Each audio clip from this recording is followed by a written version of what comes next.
I feel like maybe I'm just gonna start with a mental health check-in for myself. Sort of setting the stage. And I feel it's also important for me actually to, I don't know, I didn't recall having done it actively in the recent times. Well, like sort of the last stream, but I think we didn't get like properly through it, so it was only like touching on the subject.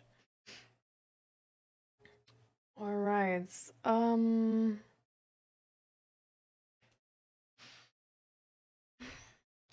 Let's start with physically because that's easy.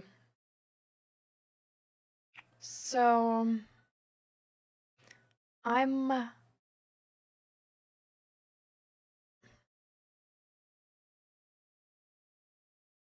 it's hard to tell. Like I think I'm healthy again. Like I was, for example, also like playing tennis yesterday.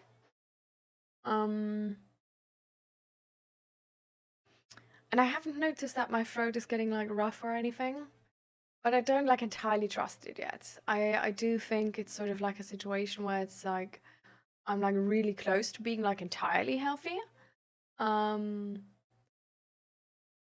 But I really want to make sure I don't like I don't know, like at 95% like overextend and then I'm like getting sick again.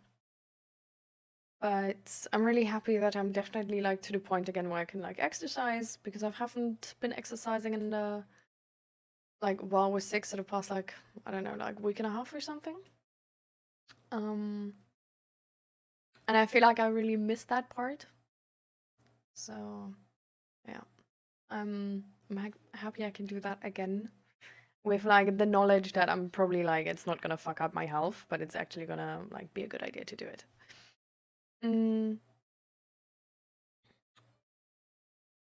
But I do have quite a lot of like doctor's appointments at the moment because of like an allergy test coming up, and that's like also like I need to call back with like a like it's called like a migraine clinic. Like it's the neurologist I go to with my headache, because we've been, well, I should have called him back like a month ago or something already, to be fair.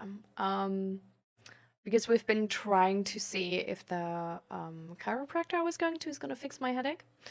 And while I definitely believe it has gotten better, I'm like, it's like still there. So it's like nothing really where it's like, I don't know, fixed.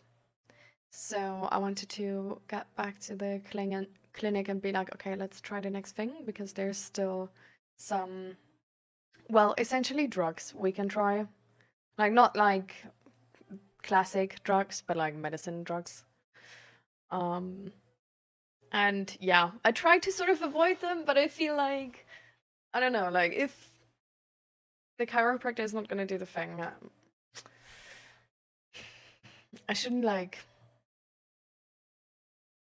waste more time, sort of, and I should try to find a solution to this. So I have it on my to-do list and I'm calling them back, which is gonna be even more doctor's appointments. And then I have like I'm sort of like in the intake phase right now with this like other a therapy place in Utrecht. And it's not going as well as I hoped. Like the plan was essentially that because I'm like sort of done with therapy at the place I'm right now. And the only thing I still wanted to do was some type of like group therapy, because that can specifically help with like social anxiety and just, I don't know, like I feel like my social anxiety has gotten better because I trained it in my like a normal life. But it's still definitely a thing where I just want to get to the point where social interactions really don't take me much more energy than regular ones. So I was really hoping for that group therapy lesson. But now I talked to them and they actually told me that the next group therapy might only start in like a year. Like they were considering to open up a new group. That's why I sort of applied, but I think it like fell through or something. So if the next is only in a year, that's like really annoying. Also, they like still consider to give me like normal therapy, which is a thing where I'm like, sure. I'm not sure if I need it, but like, sure. Like, why not? You know? But I'm really sort of like, okay, like what, like, can that really help me with my goals? Or is that sort of like wasted energy? So yeah, it's also appointments I have to attend to. So a bunch of appointments with doctors and psychologists and all of that stuff right now, which is just, I don't know, like the appointments itself, like I don't know, it doesn't matter too much, right? But it's just energy. Like they're always midday, right? Because it's like doctors, like they're never on the weekend or at times where it's like easy to get to. So to some of them I have to get to alone, which is again like sort of like just taking me more energy than if I don't have to go there alone. Because of the like social anxiety part still. So that's like annoying.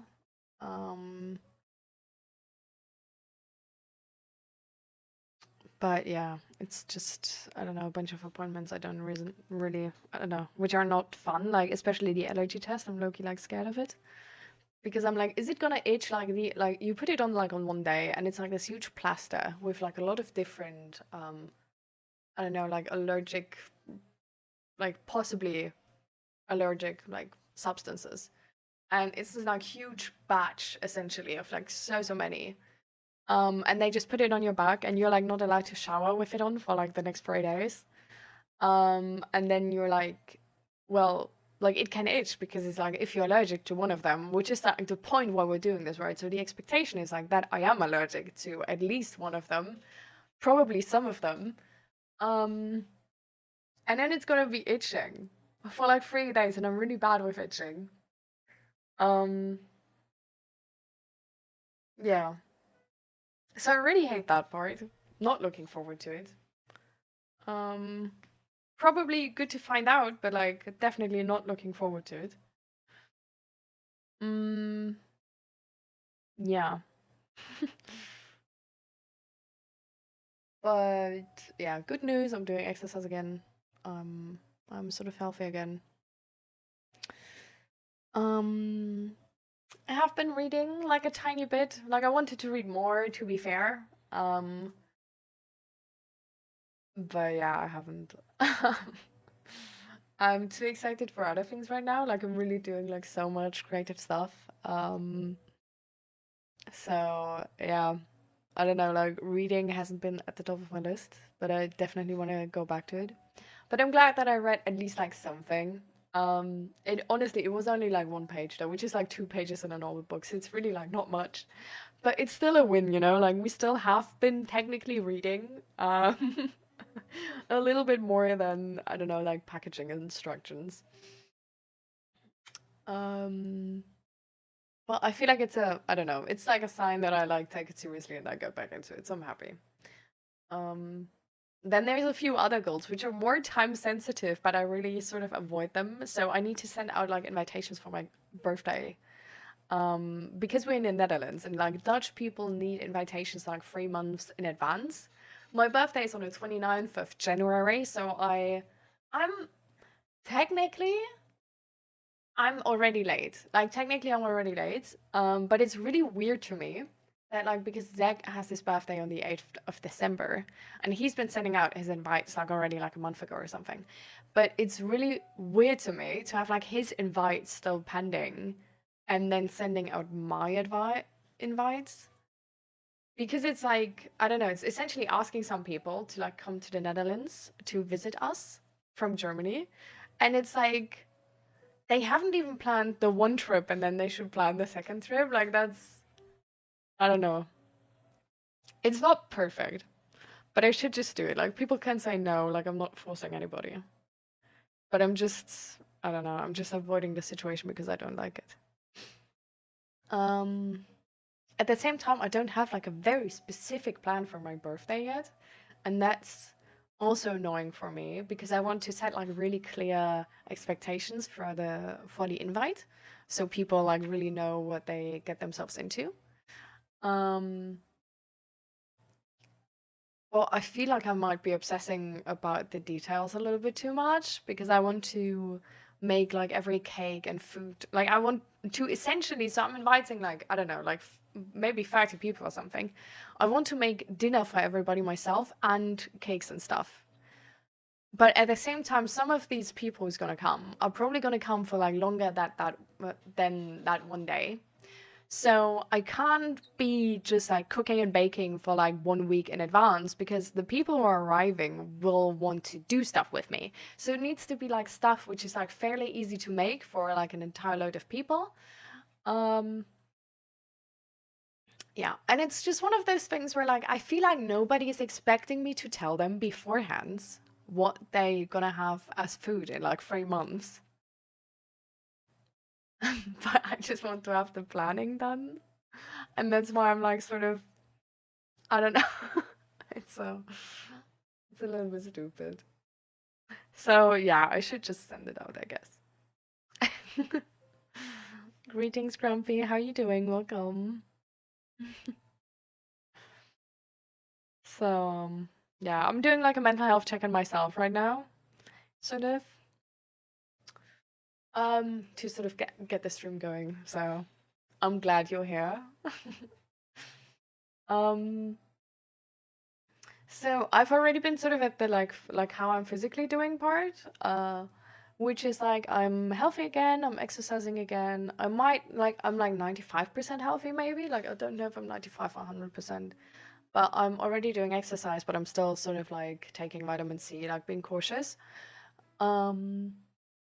And apart from that, I'm having like a bunch of doctor's appointments, which is really annoying. Like I'm having like this allergy test, I'm having this intake with that other thing. Like I should get back to the neurologist for like the chronic headache type situation. And like there's so many appointments going on, and it's really, I don't know, it's too much. And yeah, apart from that, I've been not doing what I wanted to do and doing a bunch of stuff which I want to do spontaneously instead. Which yeah, means that I only read like 1 to 2 pages, and I have been working on my invite for my birthday in January, but I haven't sent it out yet, and I'm already too late technically. So I need to like do some of the stuff I'm like a little bit pushing right now. And just get over myself. Yeah. I saw your notification. I was focused with work, also listening to a smart audio. I had to finish that chapter before joining because it was a cliffhanger. I'm glad you're enjoying your life. My birthday is on the 29th of January, so like pretty late. But because I live in the Netherlands, like all the Dutch people want the invites like 3 months in advance. Because seriously, like if you invite people to your birthday like 1 week in advance, we had the experience that literally like 20% of the people are available only, and the rest can't come. So yeah. So I'm late, technically. Like I'm already pretty late on my invite, even though it's already like it's still like 2 months out, like more than 2 months. But yeah. So, but it's like, yeah, it's like really unnatural to me to send out the invite so early, especially because I don't really have a feeling yet for like what food I want to offer or like what type of cakes or something. Actually, you know what? I'm too hard on myself here because I've been actually technically like working on those invites. Because I have made like 2 different cake tests so far for like cakes which are like easy to make, and I already planned the third one. Ads. Oh, I'm just gonna wait for a second. I'm just gonna use that time to drink the rest of my protein shake. What is happening here?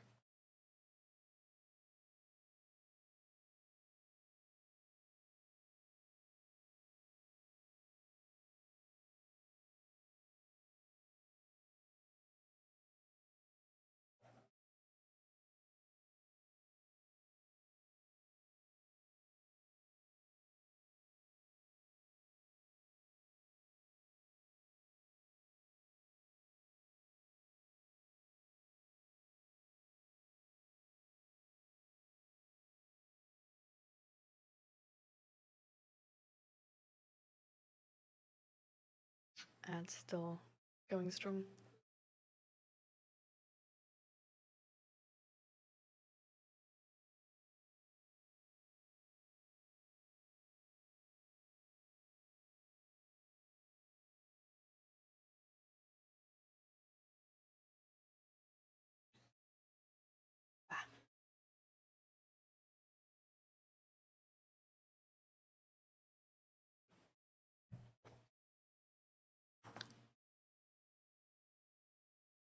Damn, Grumpy has long ads.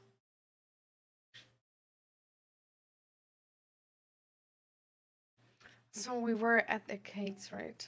Yeah.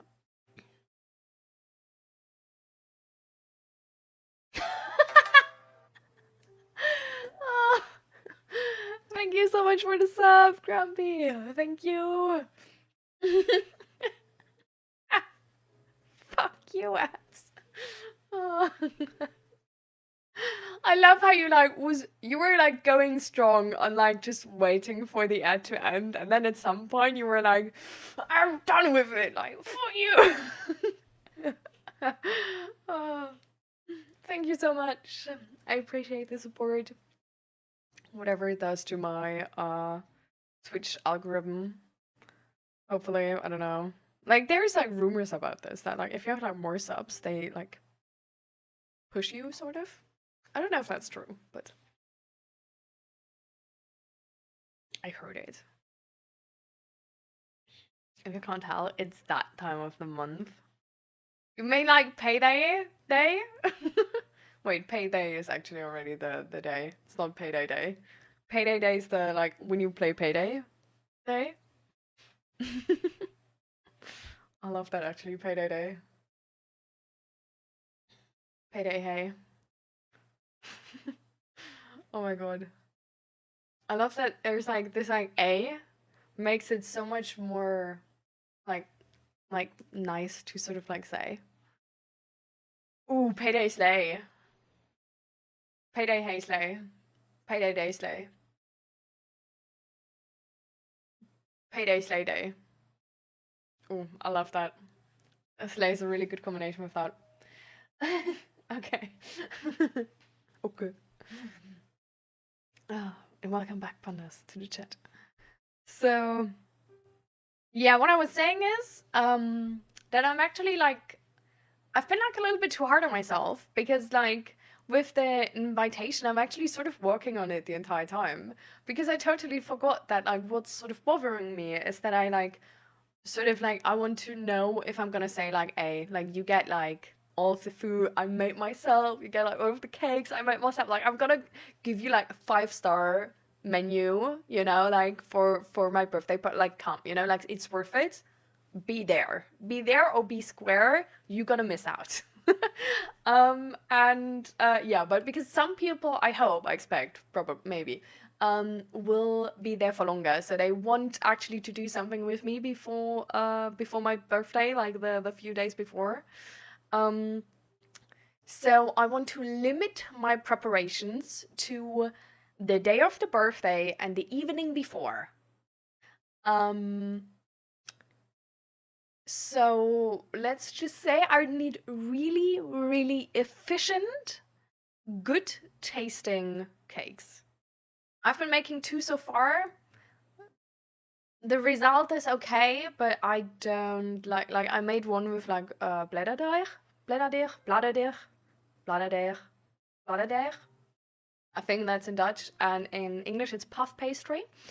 So Blätterteig in German. But I don't like that part. Like I don't like the dough of it.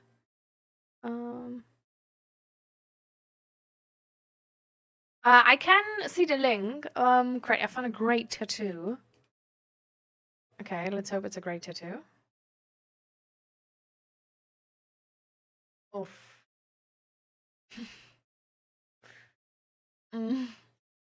The first comment is best, actually. The first comment is like not the one from the moderator, but the NSFW warning, exclamation mark, and then brackets end. But oof.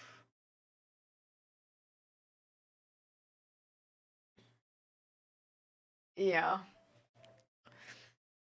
Cheesecake? Ever had cheese cream cake? No, but I also do not like cheesecake, sadly. Like my taste is really, really specific. So that's the other problem. So yeah, I've been making like two cakes so far. One of them is definitely like really easy to make, really quick to make, so that's good. Like at least it's like quick. It's not like actually quick to make, but it's like it takes like an hour in the oven, but the thing like the time and effort it takes me to make is actually like really low. Like it's I just need to like cut up like it's an American apple pie, but you buy like pre-made puff pastry as like the dough. So you put like you cut all the apples, you like put all the sugar and shit in, and then you just throw it in the cake, put the cover on top. That's sort of it. Definitely takes longer if you do stuff like me, which is like braiding the entire top part. Like that's insane. But I think I won't do that then. Like I feel like I'm just gonna like cut out some leaves and stuff like this and like put those on top and just gonna be like, that's not good enough. Yeah. I've made a rainbow cake once for my birthday. Oh my god. I mean, that sounds amazing. It sounds like a lot of work too, though. HR. HRT? What is HRT? I just know HR. For the HR team? Anyway, like, you go make some food. Enjoy. Eating is important. But yeah, so I'm sort of like, I'm working towards having like the proper invite, but I'm honestly like, it's sort of stupid to wait with the invite until I have the perfect like cake and like whatever, like hormone replacement therapy. Oh, lol. Okay. uh, yeah. Okay, so not HR. That's that makes so much more sense. I'm glad. I was sort of like, what is like with HR actually? But that's great. Uh, but it's a whole bunch of uncomfortable questions though. Um, but yeah. Do they, by the way, do like a hormone test of your hormone levels like before? Like they should, right? Because that could be like quite interesting, I feel like. Anyways, make your food first. We'll come back to this topic later. Then you can like eat in peace now. Yeah, so I don't know, like I haven't been like it's just one of those things where like that's like exactly what I like oftentimes like when we talk about stuff, I like say like we need to think about this actively. Like there needs to be an active decision. Because with the invitation, it's actually a perfect example because it's on my to-do list. It's the second thing on top. And I haven't been doing it, and the month is like nearly over. I have already the like the sort of text on like which I wanted to like put out, and I already sort of have a plan, but because I wanted to make the plan like way more like the plan sort of made some questions for myself, which is for example like okay, like you say you're gonna make like the cakes and stuff yourself and you're gonna like offer dinner, but like is there like how much people do you want to invite? Like can you like what type of dinner can you make for so many people while still like if people come over for like a few weeks or well a few weeks is too much, but like a few days in advance, like how can you offer food to everybody to maybe 30 people and still be a good host and like be with the people who are actually like coming over to see you? um and just because I've been thinking like there's options, you know, like there's really not like I know I sort of can do it, but I'm just sort of like trying to figure out what the perfect options are. Which I would have time for, right? Like till the birthday. But because these questions came up when I made this goal, I'm like now working towards solving those questions without sending the invite. But every time I look into my calendar and I see like my goal of sending the invite, I'm like, oh fuck, I didn't do this. Like I'm so procrastinating on this. But essentially it's not really procrastination, but it's just a like a confused motivation, let's say. Because like I'm working on the goal right now. I'm just working on it in a like in I'm just doing like steps first, which are like I'm like it's weirdly arranged, you know? Like I should just send out the invite saying like there's gonna be like food and cakes and stuff and like all types of snacks. Like you can eat here if you want, like don't be afraid. And that would be like for most people, that would absolutely be enough. And then on I don't know, the week before, the day before, on the day, I could still be like, hey, we have this, and this, so don't eat dinner, or like, or do eat dinner. And then like people can decide for themselves. So it's really something where like the specific food plan is so unnecessary to make now. But I do, because these questions have been raised while planning this whole thing and while working on the invite to then be able to send out the invite. But the moment I now like actively think about it, I'm like, actually, I should just send out the invite because people need to know of the date first. And then I also get feedback on like who many people are coming. And then I can like plan everything way better. And I feel like now that I sort of like think about this, like the resistance is sort of like resolved because I fixed the confusion. And now I know like, okay, I should send this out and then like I can like keep working on the cakes, whatever, but it's like separate from sending the invite out. Like I don't need to wait with the invite on something. The same is sort of with the like, with the reading. I guess with the reading, it's like a bit harder because with the reading parts, it's like something I don't really entirely feel like doing right now. Because I have like a lot of other goals I feel like really excited about. So for example, I'm like making dice right now to sell actually, like for D&D, like these type of dice. And I have like so many, I don't know, there's like so many things I'm sort of like into right now. Like I'm really doing like a lot of 3D printing stuff. Like I've 3D model like my own like IKEA like clothes cabinet inlay for like the accessory drawer, so I can like organize like all my stuff and shit like this. I've been doing like I'm doing tests at the moment with like PLA smoothing with like different types of like chemicals. I'm doing like a test on like what the best settings are for like miniature printing and like how to best print miniatures and stuff like this. So like I have like right here, I have like different imps I made. And like, so this is the first test. And as you can see, so this is supposed to have like a tail, which it doesn't. And you can see there's a bunch of gunk because that's what the tail was supposed to be, but it broke. So that was the first one. And the one I have right now, like the last one, has still like stringing, but there's the tail. The tail is like, you know, it's like not broken. It's like actually it's working. But as you can like, do you see that? Like there's a tiny bit of stringing. And like stringing is fine, like you can fix that. But it's just not like entirely perfect because there's some places where the model looks a tiny bit trash because there's been an overhang which has not been like perfectly supported.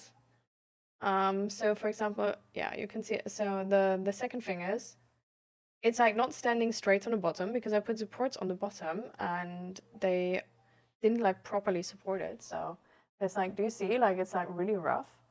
Also like here at the bottom of the tail, you can see that, and at the bottom of the wings. So that's like really not perfect, but it's the only model where the tail actually came out like properly intact and stable. I do have to say, I picked, like the model I picked is way harder than I thought it would be because it's so tiny. Because if models are bigger, and this is like the tiniest miniature model you would need to print because it's like it's the tiniest scale you use in D&D for like tabletop gaming. So that's sort of like annoying. I don't know if I still want to fix that, but yeah, so I'm like, anyways, like I'm doing like a bunch of different things, a bunch of different tests. I'm also like, I've got into like some board games. Like we're playing like Robinson Crusoe right now. I don't know if you heard it, but it's like really hard. We failed twice already. I'm hooked, you know. So let's just say I have a lot of different things I'm doing right now. I'm more into the like fun space right now. And I honestly feel like it's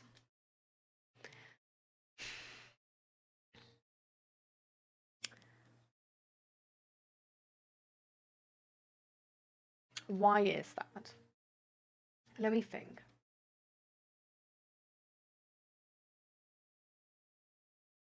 I feel like because motivation is hard right now, maybe. Like,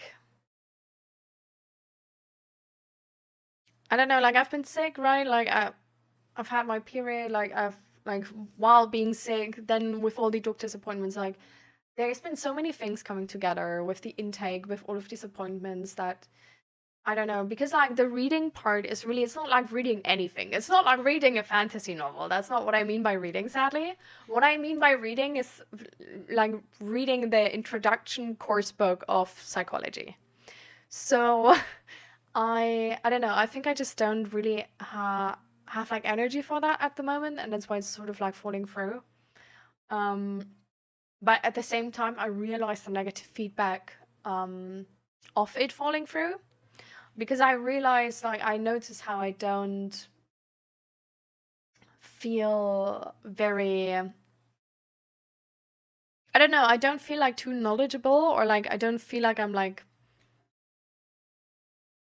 I don't know, I feel, this is maybe like only me, but whenever I learn something, I feel smart. Is that a normal connection? I don't know, but whenever I've learned something new, I feel like smart, and I feel like I'm like getting smarter, like I'm progressing, I feel like achieved, and stuff like this. And when I don't learn something, I feel lazy.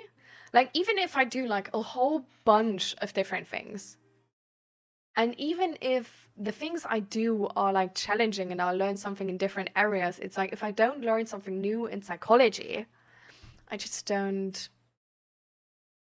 I don't know, I don't feel like I'm like really progressing. I don't know, does that make sense? But yeah, so I think for this specifically, I just maybe didn't have like too much energy. And that's why I didn't do it. So I feel like maybe I should switch to reading in the morning. Like literally like standing up, picking up that book and reading for just like half an hour or something to make sure that I like that this comes first and like get my priorities straight. Or and that's sort of the other option, like either like actually prioritize it, or the second thing I could do is just make peace with me not having had energy for that and just be like, well, I was sick and like stuff, like there was a lot of stuff going on and it's fine to not have energy for that sometimes. And the energy is gonna come back, like sort of, I guess, like soon, probably. And then I'm gonna like start reading again. And it's like fine if I don't do it for like a few weeks.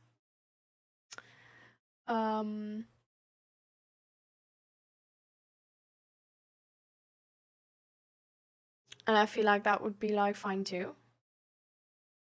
So I feel like I maybe just need to make sort of like a decision on that a little bit. I think I'm just gonna try to read in the morning. And when I feel like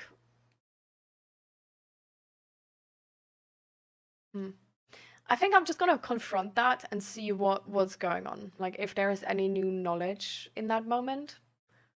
Like if because if I read in the morning, like if I'm still exhausted, that means I'm too exhausted because I haven't like rested properly. And then I just need a little bit more rest. But yeah, we're gonna find that out. But yeah, apart from that, I'm actually like I don't know, like these are the like the tiny things where I'm like, because like I look in the calendar at the evening and I'm like, but apart from that, I'm actually really happy. Like, I don't know, like I'm really good. I'm feeling really good. It's like even today when I didn't show you, I think. Today for stream, I was like a tiny bit late because let me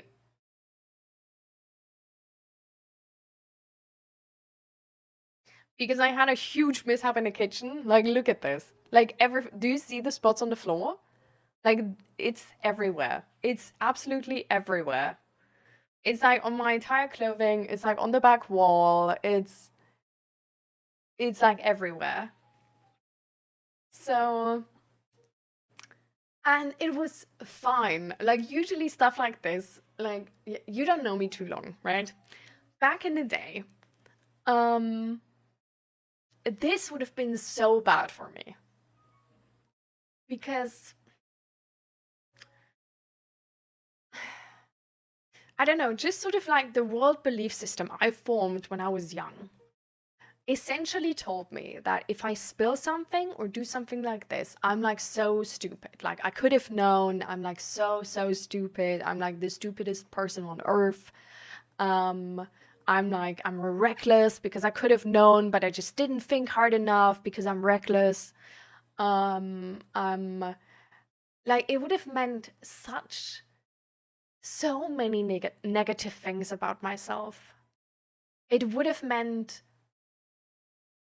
that essentially I'm a bad person because I spilled something.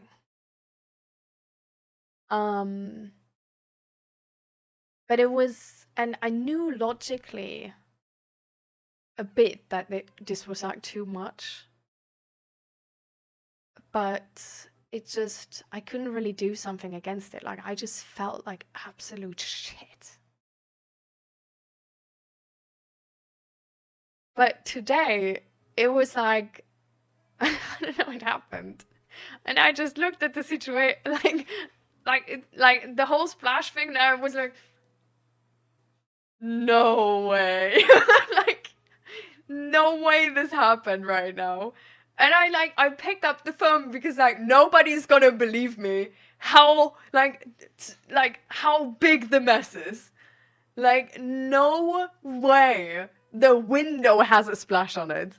No way the freaking what do we like the grapefruit we have outside has like coffee on it now. No way the entire floor has coffee on it. No way my hair, my top, my trousers have coffee on it. The entire like the lower cabinet it like spilled down has coffee on it. Everywhere's coffee. Like on that side wall, on this side wall, on the window, on the floor, on me entirely. Like everything is full of coffee. And I don't know, because I thought it's so comical. Like, it was so comical. Like, I really, like, in that moment, I thought, like, oh, fuck, I guess I could have known. But at the same time, like, damn, like, this did a huge splash. And then I don't know, I just cleaned up the whole thing. And that was it, sort of, like, it's...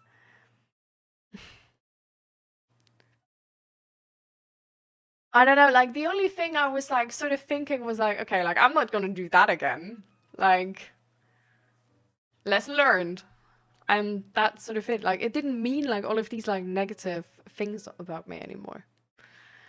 And I don't know, that's just really... Like, it really shows me how far I've come, if that makes sense. So, yeah, I'm really happy with that. Mm.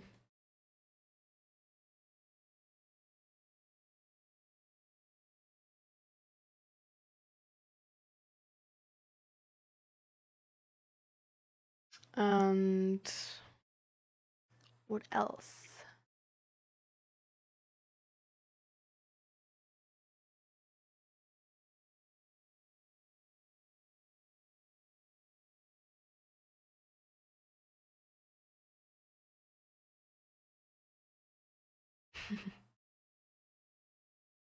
Yeah. I agree. Like, all of this shame is so unnecessary. Like, there's things you can feel shame about, right? But just being a normal human who like does a mistake sometimes, I don't know.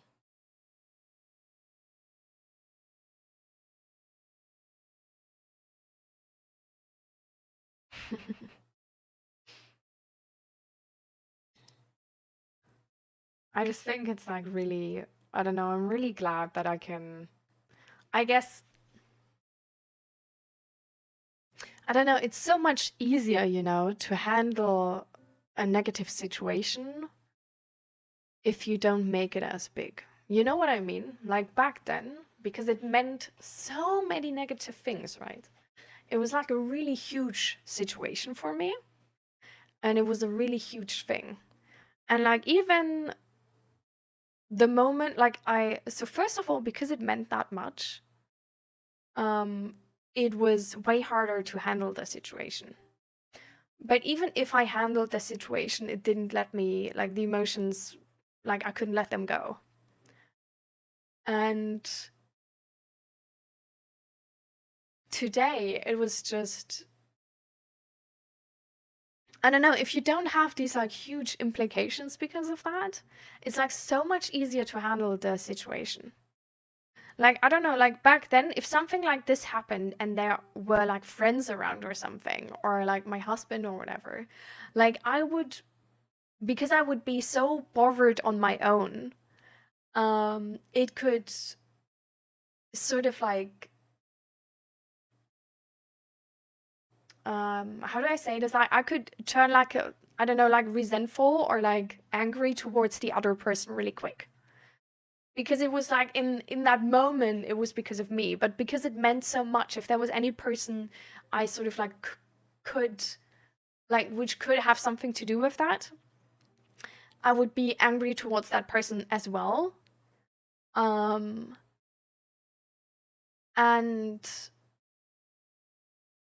I don't know, because socially, you can't be angry that much on a person because of something like this. It would sometimes be like sort of this like suppressed anger. So it's, I don't know, it's like a really, really hard situation, I feel like. Which isolates you from the other people even more. And now I have like something like this happens and I have space. Like I'm not over the window of tolerance. I'm comfortably in it. Like I don't turn like I'm maybe like frustrated in that moment of thinking, oh god damn it, like that's Jesus Christ, it's everywhere. But I'm still a safe person. Because I'm well regulated, like I have my emotions under control. Like it's fine. Like if there would be a kid around me, if there would be like my husband around me, like a dog or whatever, like it wouldn't even matter. Like I just would be a safe person for that person too. Like I wouldn't be the person who's then like blaming, shaming another person. I won't be the person who's like, I don't know, like throwing this like big old like anger tantrum where it's like the people around you are like getting scared or something, you know? I'm not a person you need to be like, you need to worry about in that moment. That they like turn on you, because like, I don't know, if people turn like panicky and have like these big emotions, are like really frustrated or whatever, like even though it's like directed towards themselves, it makes them like an unsafe person for the other people, right? Because if somebody is like out of their window of tolerance, it's like they are not safe. Like their logical thinking is less and their empathy is less and all of that stuff, right? So they're definitely like a less safe person than a person who's like well regulated. Um and yeah, so I'm like, I don't know, I'm just really happy that I'm safe now, sort of. Because it doesn't only mean that I'm safe for other people, right? But that I'm also safe for myself.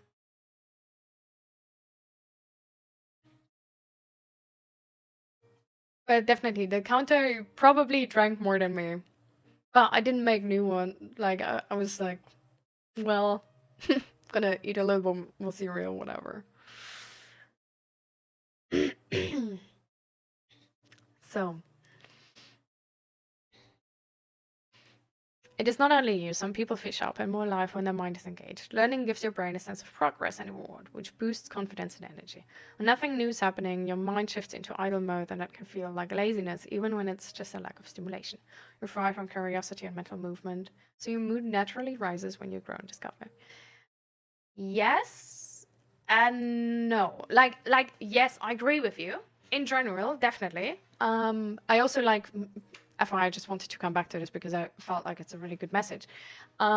Definitely, you're absolutely right. For me specifically, it's the weird thing is that I'm not doing something new, you know? I'm also not learning something new. Like the moments I feel like these are moments where I don't learn anything in mental health. It can still be that I meanwhile learn Blender, learn 3D printing, learn like a bunch of other things. But it's just that I don't learn anything in like psychology or mental health, and then it's like so I don't know, it's like honestly like it's a funny situation with me. I don't know. But there's just that topic of like mental health and psychology is just like I guess more important to me than other, like it's not only mental health and psychology, it's like really sort of like how to live a good life, like how to be happy, how to be a good human, maybe more in general, sort of like really to become better as a person, instead of just like I feel like when I learn like something like Blender or like FDM printing or whatever, it doesn't make me a better person. Like it's sort of like buying material things. Like it doesn't really change my character or make my character better than before.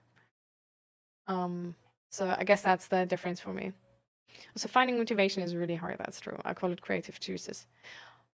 Okay, I'm usually actually I have so many ideas. I have like 20 or 25 ideas on the backlog, like creative ideas specifically. Minimum 20, probably like 25, 30.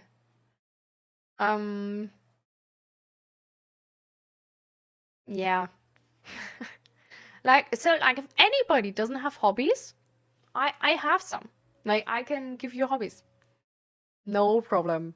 Like it's my hobbies then, but like, just in case. Like there's so many things I want to do.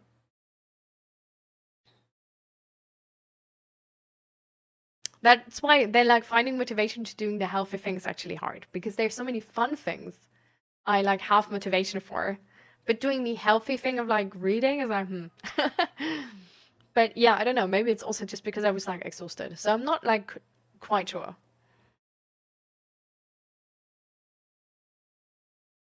Strawberry slices shortcakes. By the way, if you have any good recipes, Grumpy, send them in the Discord in the cooking channel. Please. Please, please, please. Would be absolutely amazing. And hi Fluffy, how are you doing by the way? Welcome, welcome. Why are you using that emoji? Like, is the doom plan already dooming? When something goes wrong and you stay calm instead of sinking into dark thoughts, that is real growth. You showed a gentle strength by seeing the mistake without turning it into a reason to attack yourself. Proves you can be responsible without being cruel to your own mind. Small moments like this teach you that you are safe to be human. I'm proud of you for choosing peace, softness, and self-respect, even when things got messy.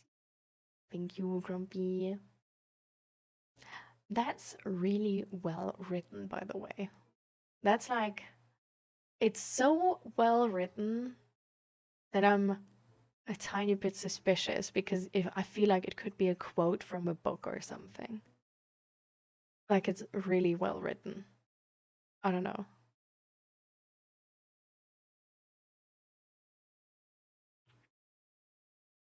But yeah, it's I don't know, I feel like it's so nice when you have those moments after you've been worse, because it feels so empowering, you know?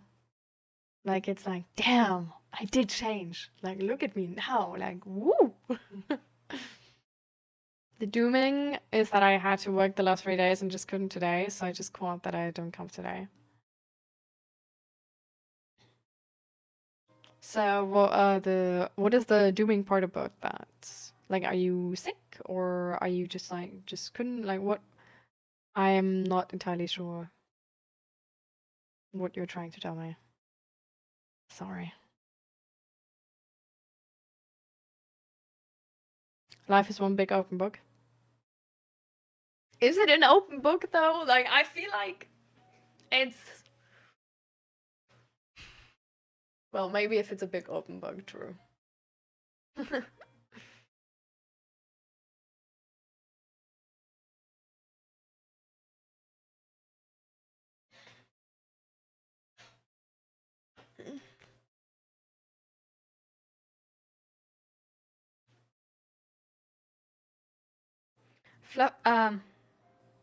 Sorry, not Fluffy. Fluffy in a second.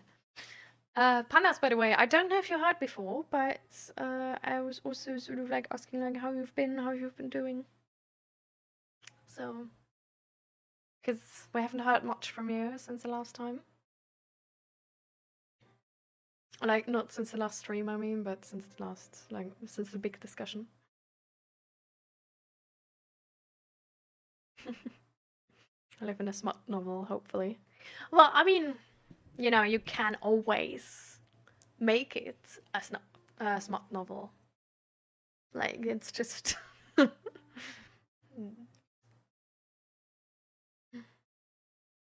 Just need to find the right people, I guess. Be on the right, I don't know, websites. I feel like shit. Oh, way too stressed, and before I get sick, I stop. That's good. That's healthy. Doesn't sound good with the stress part.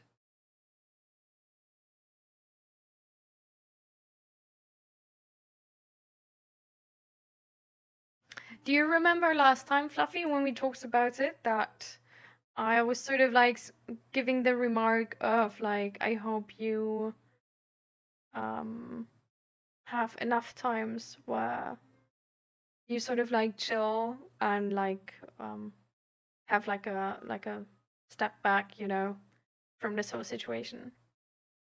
You said that you like this is only in like short bursts, and that's why you sort of like you automatically get like a break. Was that different now? Like, is that why the last 3 days have been like extra stressful? Because the break was hard because you have been working like for the past 3 days in a row, or did something else happen where the past 3 days have been significantly stressful?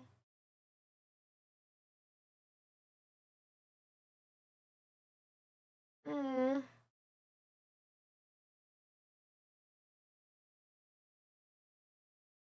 Did they do anything at the vet? Like, did they say anything?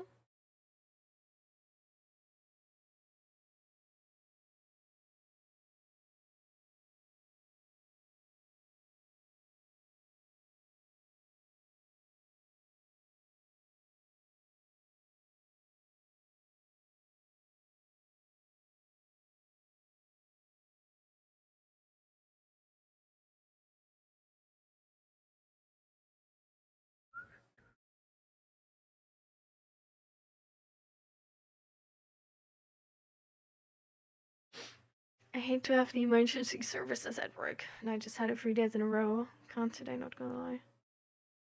What are the emergency services at work? Why, like, is that like you being the emergency service, or is that like the like ambulance coming to you guys to work because somebody needs them, or like, or is it just like extra support for the business?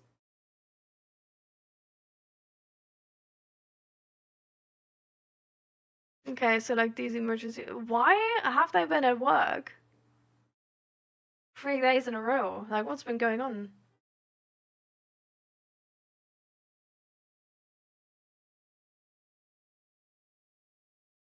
Like, that seems like.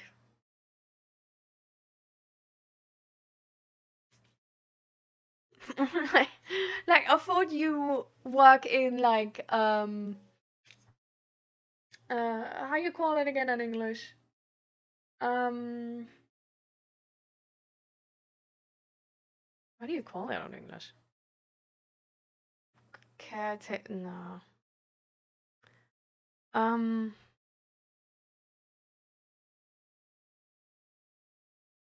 I don't know the word in English for it, but like I thought you've been like caretaking, like in the. No, it's not caretaking. It's, well, it's sort of caretaking. Hä?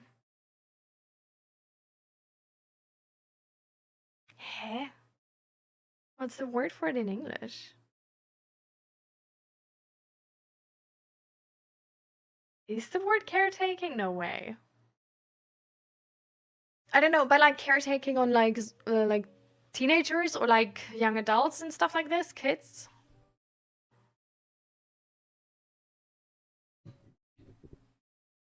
Disability assistance. Okay, so is that what I think you were doing? I thought it's more like mental health and sort of like and disability, but more into the mental health direction? Or is it more into the disability? And is it actually with like teens or? They said nothing at the vet, so I guess I'm fine. My body is just doing its mysterious journey to the moon and making life dramatic for no reason.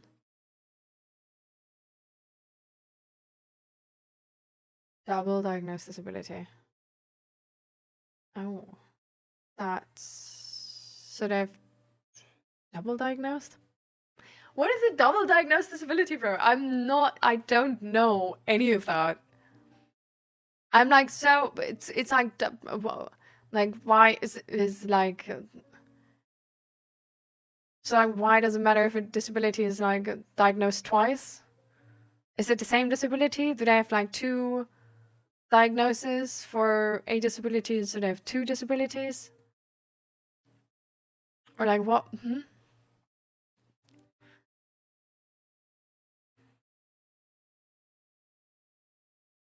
Aside from that, I'm living the usual routine between work, chores, shopping, and taking care of my cats. I do a lot to keep myself going, and I'm managing well, even with my chaotic lunar sacrifice moment happening in the background.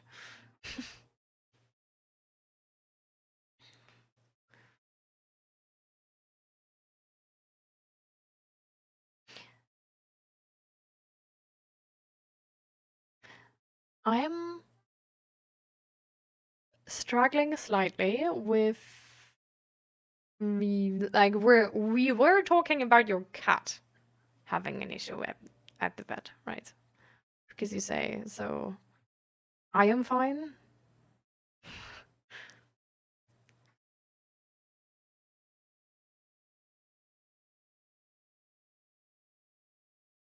You could have a disability with, I don't know, walking because of your body, but the double part comes in if you are like on an IQ 60. And because of that, you have the disability with walking? Or is that a thing? That you can have like a hard time walking because like as an intelligence issue?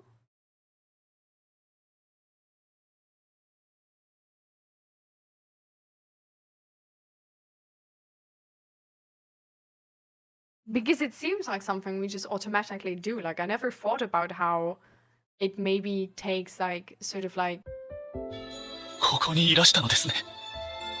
は？ずっとお探し申し上げておりました。聖女様。は？誰かこの状況を説明してくれ。アンジェンテ。おっさんだけど聖女です。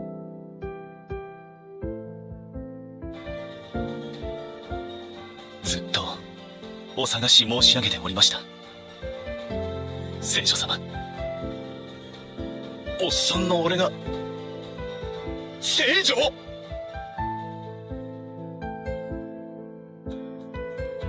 数刻前、辺境の村の村人ゼフ。おうゼフ、お前も官邸に行くのか？ああ、聖女様を探して王都から騎士様が来てるんだってな。こんな村に聖女様なんているわけねえのにな。がっはっは。腰が。悪い。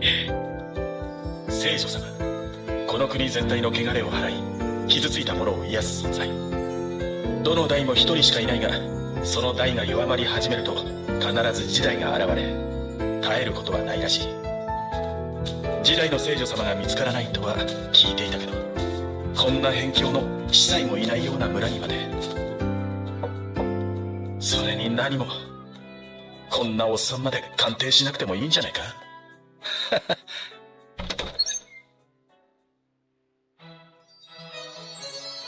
王都から来た騎士ヴィーラント。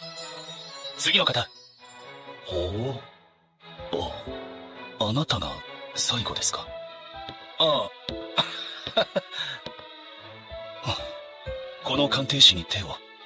残念そうな顔。無理もない。はるばるここまでやってきて、結局聖女はいなかったんだもんな。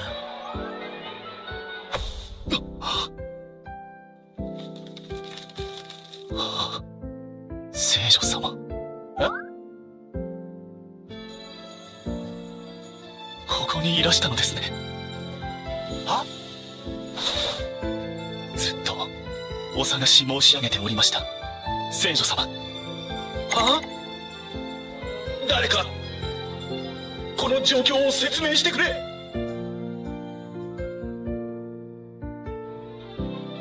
聖女が男という例はごくごく稀にあることらしい。具体的には歴代の聖女52人のうち5人。俺が栄えある6人目だそうだ。はあ。というわけで聖女様には一刻も早く王都に来ていただきたく。待て待て、話がよく。大体俺が聖女って何かの間違いじゃねえのか？ありえません。ああ。鑑定士で確認しましたし、この村の魔獣被害が異常に少ないことも裏付けになります。聖女様がいらっしゃるところは魔獣は避けて通りますから。それならなおさら王都になんて行けない。ここから王都までは馬車で1ヶ月もかかる。着くまでに村に何かあったらと思うと。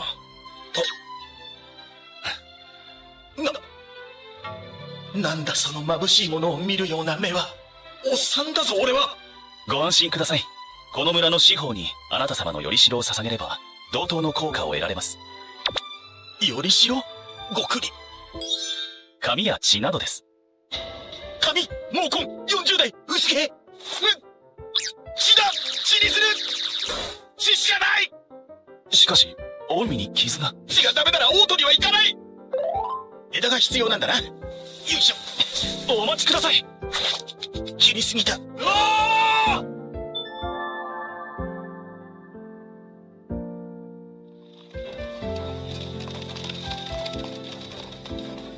聖女様ね。流れに身を任せてついてきてしまったな。聖女様、疲れていませんか？こちらに毛布が。聖女様、お腹は空いていませんか？リンゴにパンにスープに。何か不自由なことはありませんか？聖女様。うわ！その聖女様って呼ぶの。いや、なんでもない。はい、聖女様。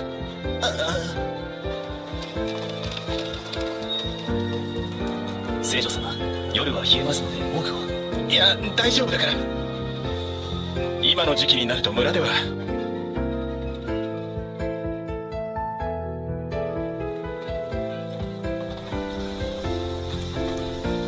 聖女様、着きましたよ。おお、これが王都。すごいもんだな。なんか門番と揉めてる？だから聖女様はすでに見つかったと言っているだろう。大体なんだあんなおっさん連れてきて。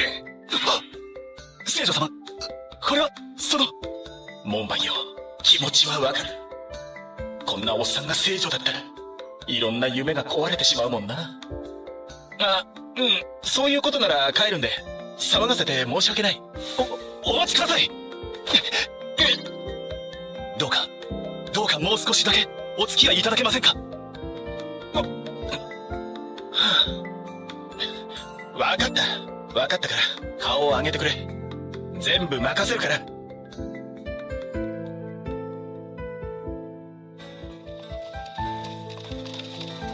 詳細が分かりました。我々が到着する数時間前に聖女様を名乗る美女が神殿にやってきたらしいです。あくまで聞いた話ですが、26歳のその女性は自分が聖女だとは気づいていたが、病気の母親と引き離されたくなくて今まで隠れていた。今になって名乗り出たのは、その母親がとうとう空へ旅立ったからとのことです。そのまま本になりそうなくらい泣ける話だな。完璧だ。万一にも間違いがあってはいけませんから、これからお二人ともが当代の聖女様とお会いすることになりました。今度は鑑定じゃないのか。詳しくは明らかにされていないのですが、聖女様には聖女様同士ならではの識別方法があるそうです。ま、ここまでの馬車代だと思って頑張るか。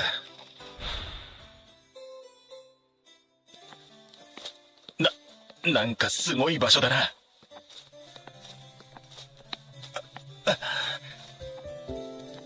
これは緊張してきたぞ。こちらです。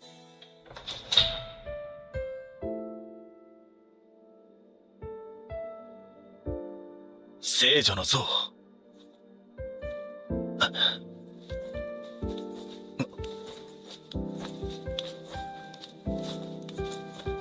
あれが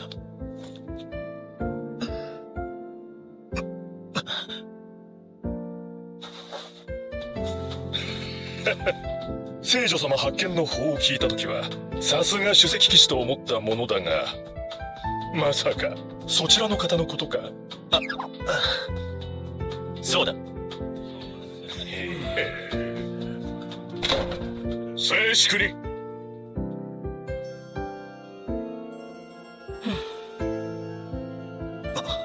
この方が聖女様。レオ。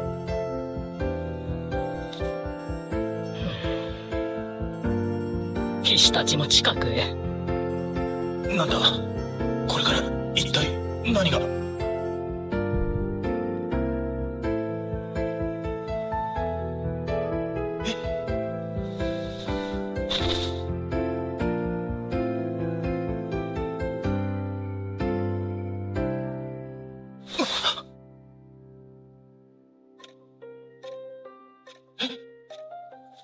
ここは。聖女様、お目覚めですか。確か聖女様にお会いして、それから急速に意識が遠のいて。こいつ俺をここまで運んできたのか。なんかすまん、重かっただろうに。いいえ、ご無事であればそれで。なあ、俺が聖女じゃないことは判明したんだから、もうそんな態度じゃなくても。さっき俺を聖女様って呼んだか。ひとまず食事にしましょうか。これうまいな。着替えならお手伝いを。いや、いいって。じゃあ俺は13日も寝ていたのかよ。はい。やはりエミリア様こそが聖女様だ。詐欺を働いた二人が捕らえろ。御前で騒ぐな。こちらのお方が時代です。凄まじい力をお持ちなので、この国のすべての憂いを払ってくださるでしょう。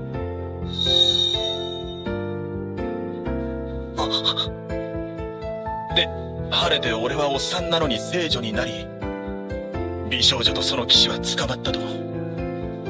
そして先代の聖女様はつい昨日、神の身元へと旅立たれました。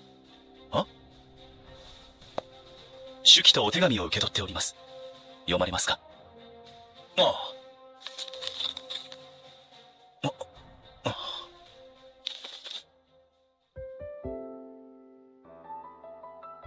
どうして俺は読めないはずの字が読めるんだろう。なんで知らないはずのことを知っているんだろう。手紙にはこう書いてあった。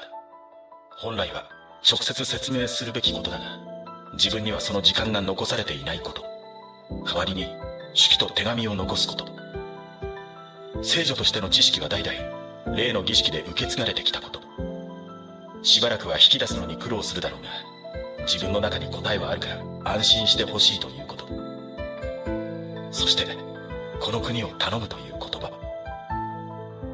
もし俺が別のところに生まれていたら、地図にも載ってない小さな村ではなく、鑑定がすぐにできる町に住んでいたら、もっと長く話せたのだろうか。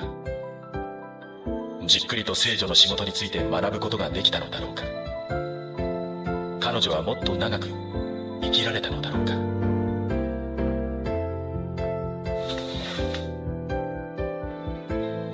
祈りを捧げに行く。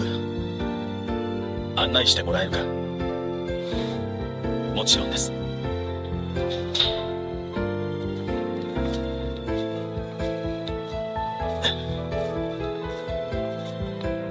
こうして俺はおっさんなのに聖女になった。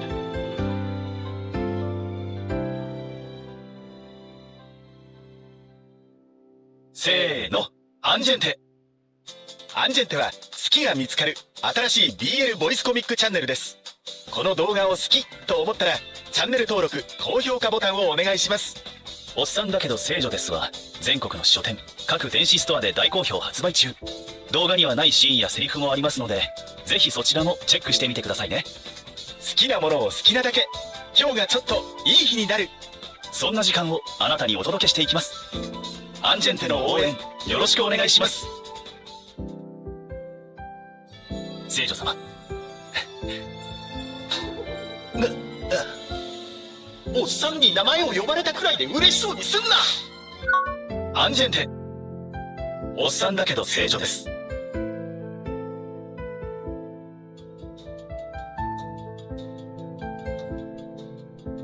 これはかなりまずいな。知識は頭の中にあるというのは本当だったらしい。ここが俺の村、そして国全体を覆うこの闇こそが汚れ。かなり広がってしまっている。おそらくだが先代の聖女様の力はかなり薄れてしまっていたのだろう。俺が見つかるのが遅かったから。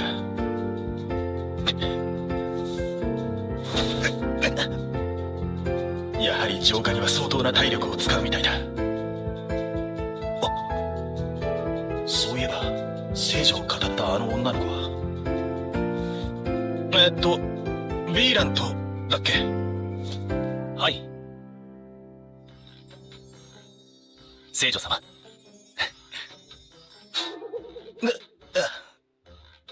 村人の俺が気安く呼んだら迷惑だろうと遠慮していたが、今は一応聖女らしいからな。名前で呼んだ方がいいだろうって思って呼んだだけなんだが、そのめちゃめちゃいい笑顔はなんだ。おっさんに名前を呼ばれたくらいで嬉しそうにすんな。ヴィーラント、頼みたいことがある。なんなりと。それじゃあ。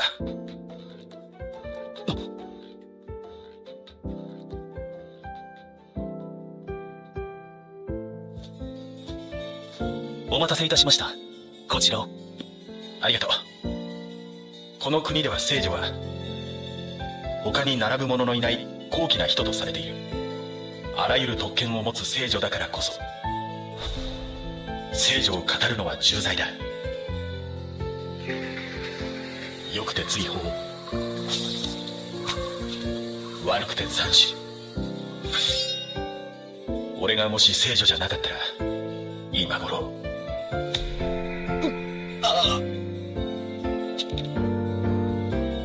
この子、病気の母ちゃんがいるってのは本当だったんだろう。ええ、ただ亡くなってはおらず、すでに黒幕の手から救い出しております。母の命を盾に娘を利用するか。最低だな、外道め。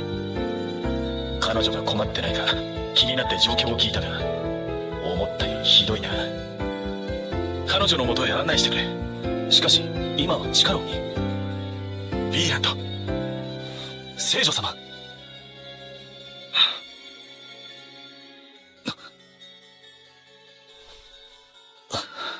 よし。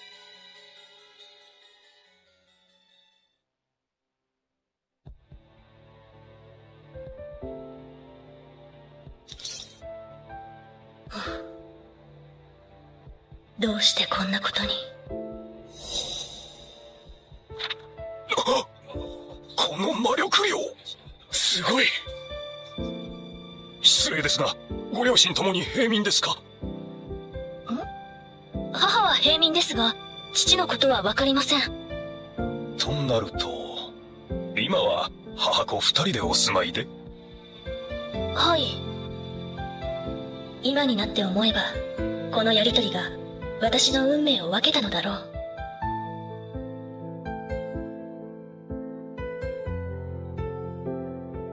それから少し経った時、下町にエレナさんという女性が流れてきて、母と仲良くなった。それでね、エレナったら。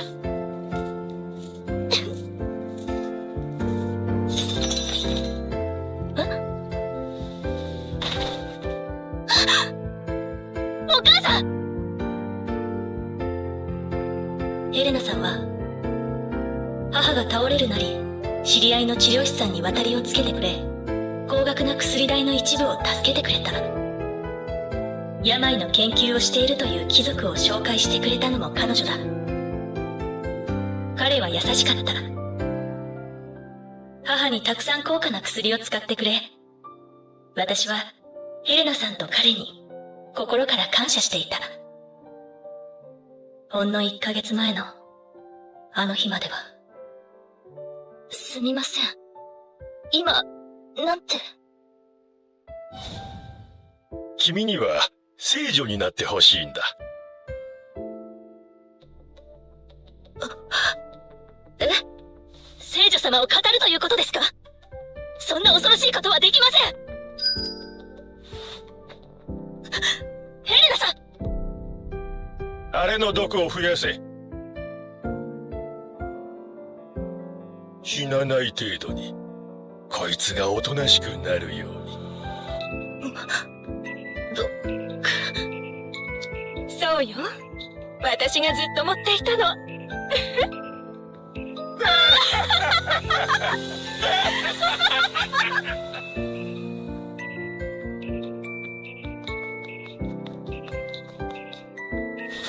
お母さん！エミリア、そんな顔しないで。ヘレナがここまで来てくれたの。きっとまたすぐ元気に。はーい。片方には毒が、片方には薬が入ってるわ。お母さんにどちらを飲ませるのかはすべてあなたの返答次第よ。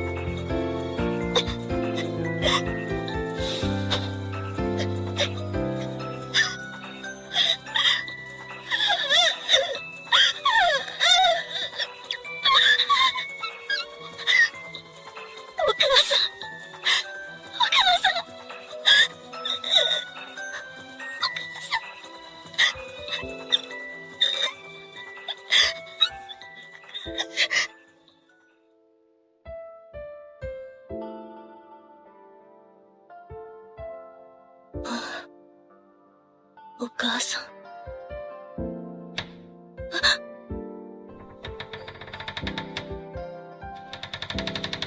あなたは？ゼフだ。エミリアと申します。聖女様。この度は、本当に、申し訳ございませんでした。どんな罰でも受け入れます。罰を与えに来たわけじゃないんだがな。エミーリア、今日は君と話がしたくて来たんだ。なんていうか、辛かったな。いえ、私が神を欺こうとしたのは事実です。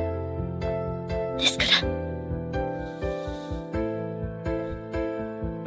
母ちゃんを守りたいのは当たり前だろう。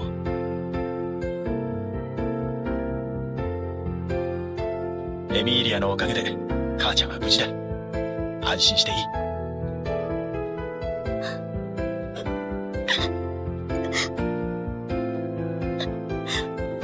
ありがとうございます。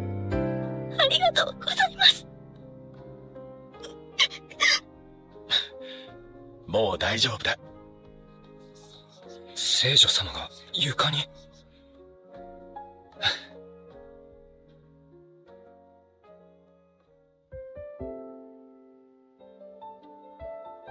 さて、エミーリア。さっきの言葉に嘘はないか？はい。どんな罰でも受け入れます。死ぬより辛いかもしれないけど。覚悟の上です。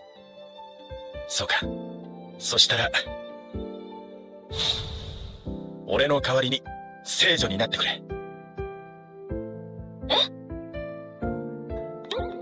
いろいろと事情はあるんだが、詳しい話は移動してからでもいいか？よっからせっと。おっさんには冷たい床が答えてな。聖女様、しかし牢から出すのは。表向きは追放刑。助けてくれたら嬉しいけど、もし話を聞いて難しいと思ったらそっちを選んでくれてもいい。ほら、行った行った。いててててて。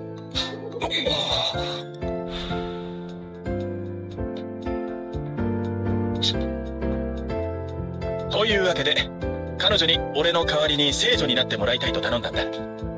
理由はいくつかあるんだが、最大の理由がこれだ。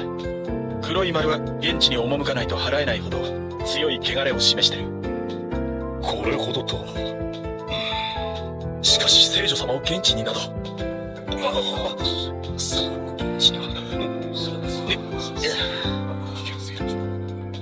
俺が通常の聖女のように神殿に閉じこもってたら、この国は滅びの道をたどる。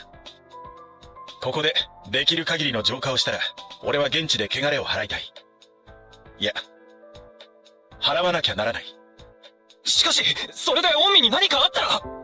それなんだが、鑑定士をもらえるか？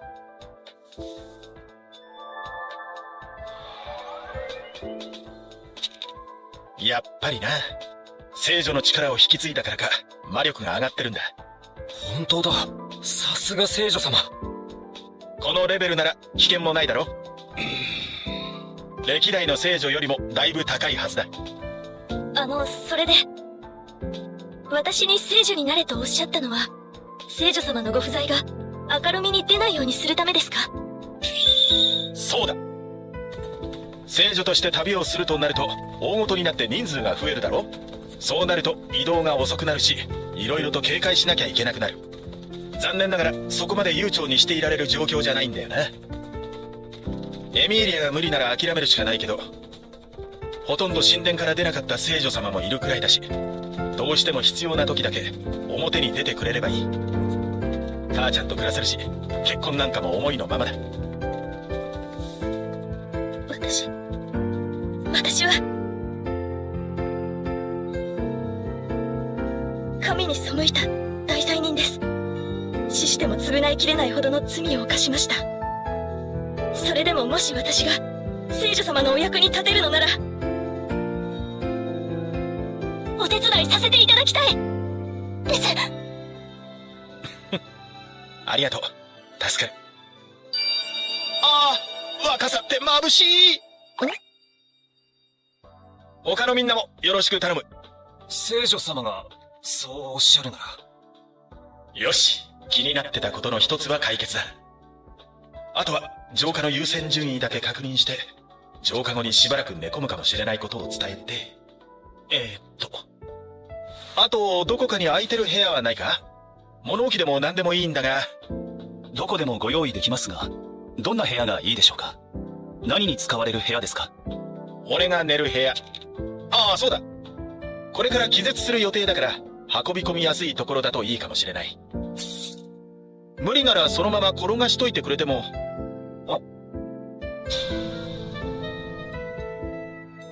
何かまずいことでも言っただろうか。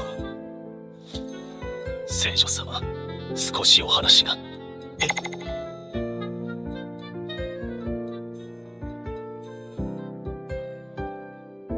せーの、アンジェンテ。アンジェンテは好きが見つかる新しい BL ボイスコミックチャンネルです。この動画を好きと思ったらチャンネル登録高評価ボタンをお願いします。おっさんだけど聖女ですは全国の書店各電子ストアで大好評発売中。動画にはないシーンやセリフもありますので、ぜひそちらもチェックしてみてくださいね。好きなものを好きなだけ、今日がちょっといい日になる、そんな時間をあなたにお届けしていきます。アンジェンテの応援よろしくお願いします。悪い、少し休んだら肩だけ貸してもらえるか。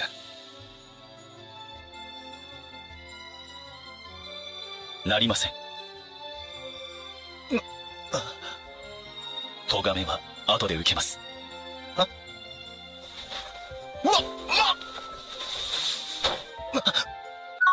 アンジェンテ、おっさんだけど聖女です。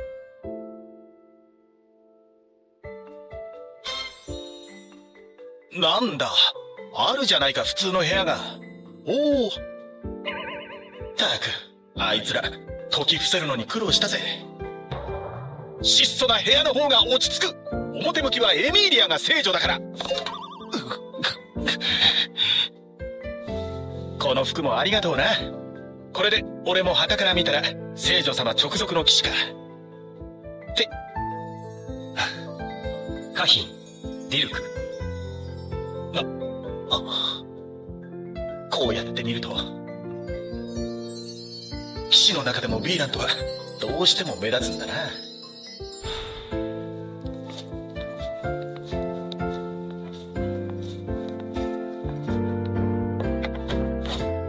よし、浄化に必要なのはこんなもんだな。倒れた後一人で運ばせちゃうけど悪いな。そのために鍛えていますので。そのため？剣がこれで。そうだな。何日寝込むかわからないし、いろいろ言っとかなきゃ。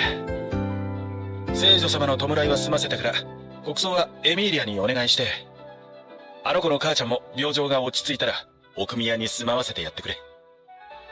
血を捧げることは他の連中には内緒な。はい。よし、一丁始めるとするか。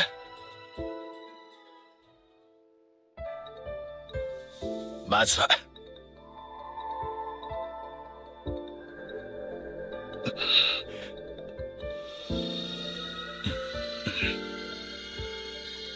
やはりこれだけでは浄化の効果が薄すぎるな。供物を糧に汚れを払いたまえ。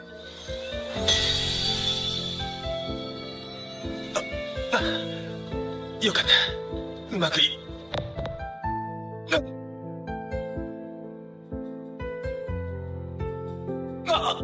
くそ、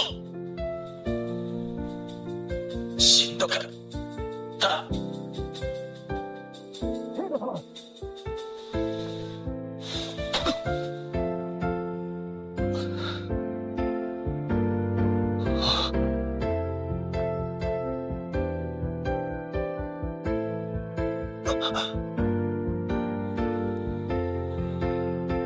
俺が気絶している間に先代の国葬は終わり、エミーリアの母ちゃんも奥宮に引っ越してきていた。初めての儀式だったとはいえ、何とも情けない。にしても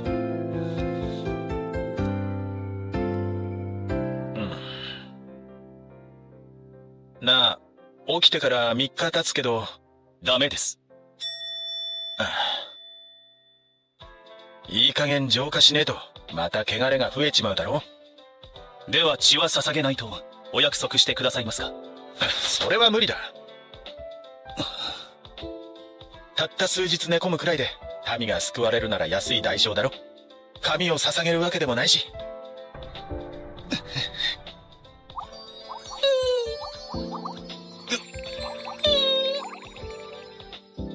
血を捧げないわけにはいかないが、もう少し加減しようとは思ってる。ありがとうございます。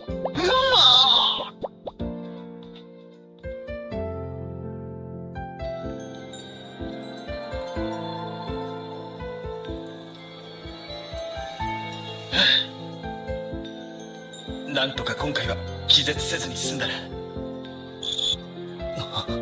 聖女様、大丈夫だ。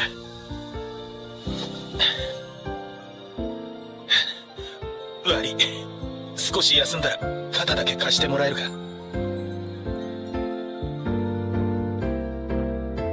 なりません。咎めは後で受けます。あ、うわっ、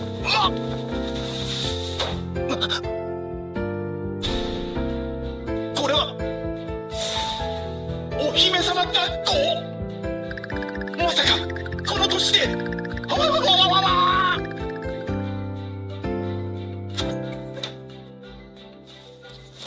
すぐにベッドでお休みください。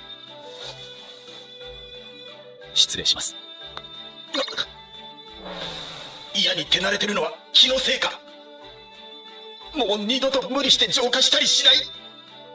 自分で歩くだけの余力は残す。絶対にだ。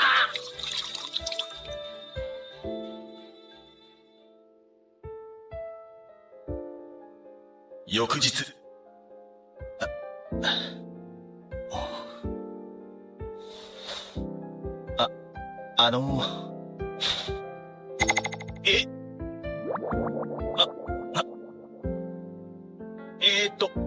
なんだこれ。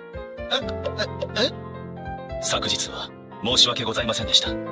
どんな罰でも受ける所存です。何のことだ？命令に背き、許可なく御身に触れました。いや、助かった。あの運び方は勘弁してほしいが。お嫌でしたか？いやっつうか、なんつうか、肩に担ぐとか背負うとか、もっと他の運び方があるだろ？肩に担ぐと腹部が圧迫され、お体によくありません。は？また、背負ってしまうと、御身の背後が無防備になってしまいます。こいつ、過保護すぎやしないか？うすうす感じてはいたが、まさかとは思うが、今まで俺が気絶した時も。はい、同じように運ばせていただきました。ヴ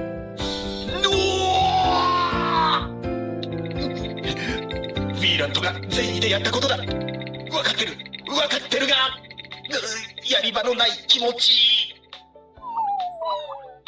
聖女様。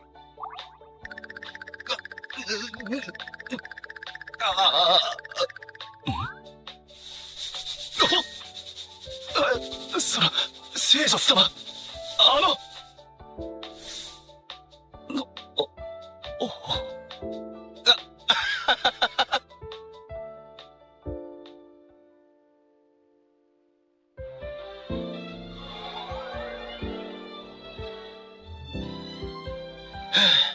汚れは相当マシになってきたな。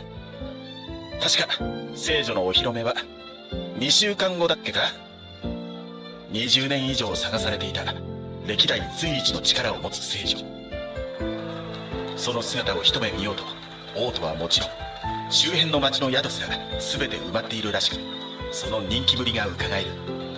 期待を込めて遠路はるばるやってきた彼ら、そこに満を持して現れる純白の服を着た42のおっさん。辛すぎる。本当にエミーリアがいてよかった。聖女様、どこか具合でも悪？いつもどこか痛い？失礼いたしました。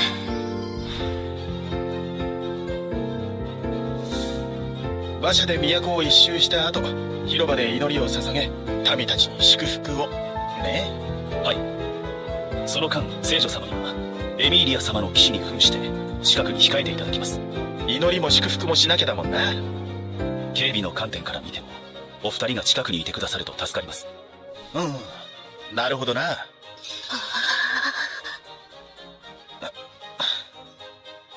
あんまり目立ちたくねえな。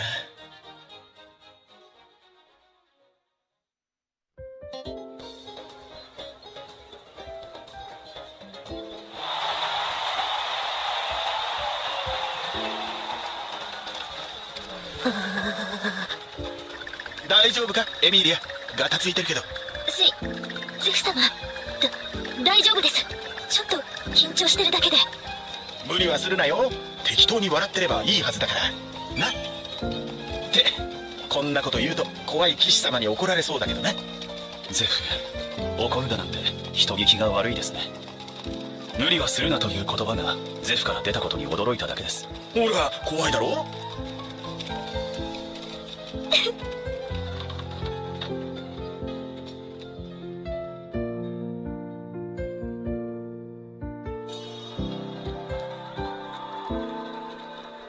おお、これが聖女様の祈り。聖女様、聖女様万歳。聖女様。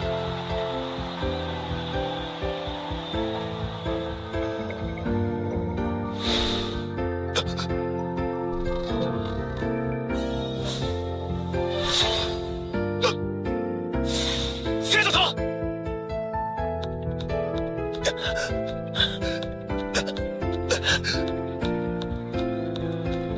あの不吉な気配は消えたか。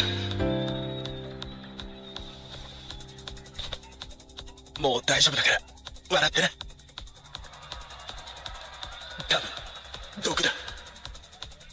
それもかなりたちの悪いやつ。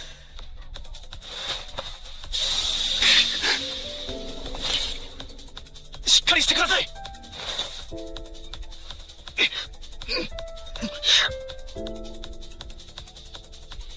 どんな毒かもわからないのになんて無茶を。ヴィーラント。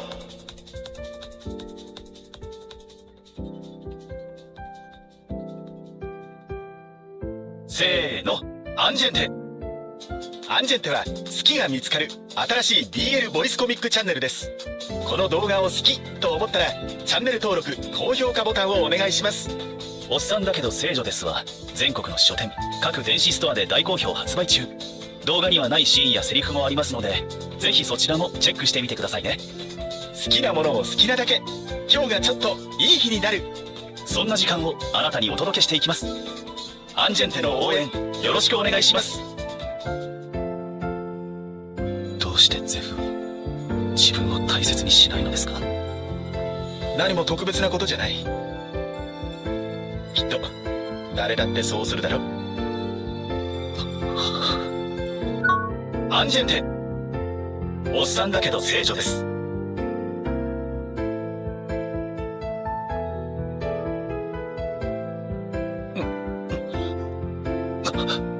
聖女様。聖女様が目覚められた。聖女様。ヴィーランとかエミーリアまで。ここは聖女様のお部屋です。そうか、聖女様のってことはこれエミーリアのベッドか。加齢臭が。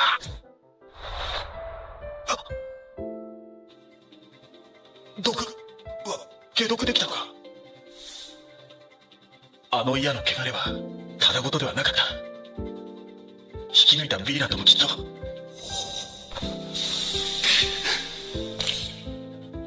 ヴィーラント、手を見せろ。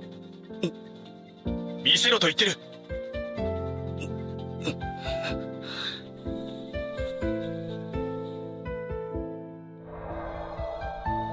これはひどい。このままではいずれ手が腐り落ちてしまう。たくちょっと無茶が過ぎるんじゃないか。これだから騎士は。それをあなたがおっしゃいますか？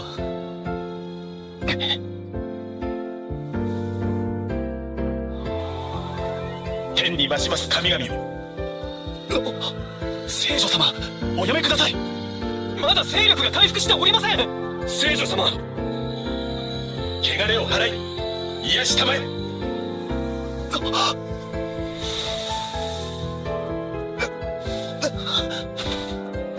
聖女様、聖女様、聖女様、しっかり。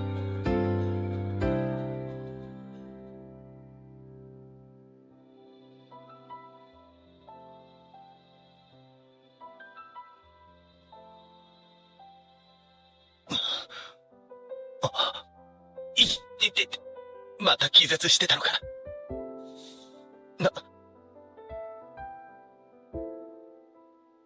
ずっと手を握って起こすとまずいよな。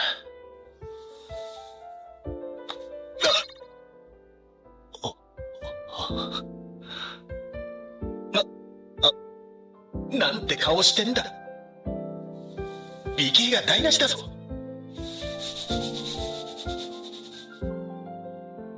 ゼフはどうしてどうしてゼフは自分を大切にしないのですか。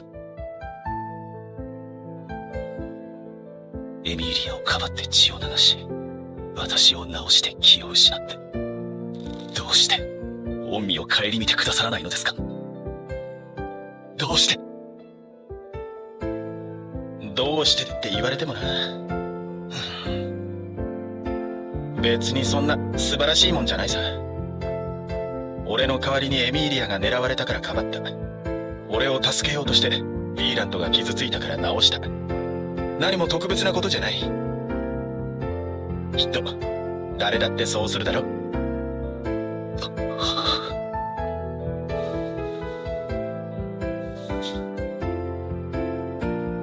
そうですね。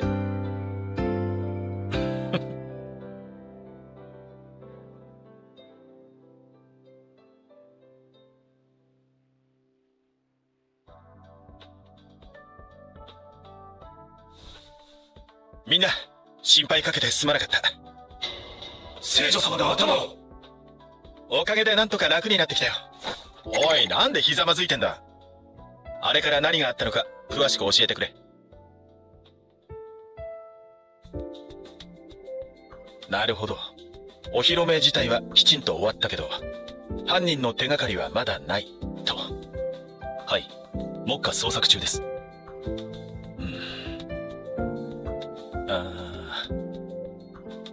すまん。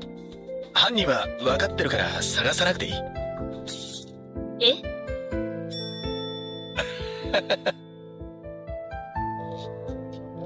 どういうことか伺っても。その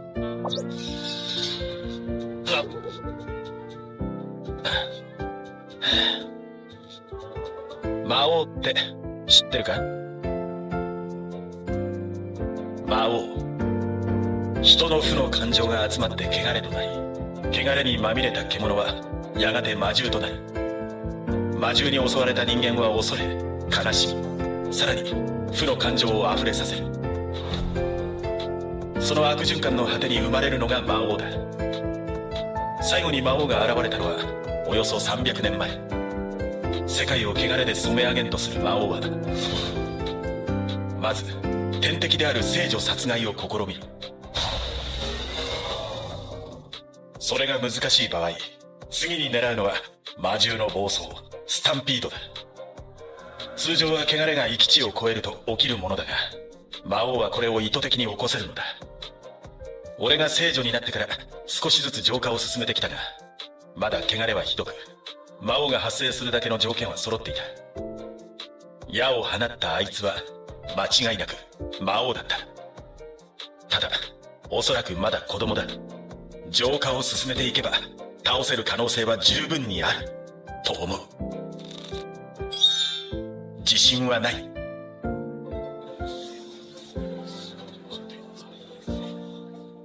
魔王、まさかそんな。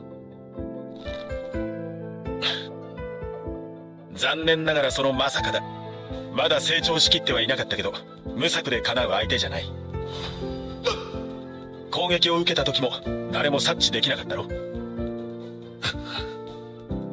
責めてるわけじゃなくて、魔王はそういう存在なんだ。聖女か勇者でなければ対抗できず、下手に手を出すと最悪の種となる。もっと汚れを払ってからでないと倒すことは難しい。汚れの浄化が先だ。はい。というわけで早速俺は白の間に。ダメです。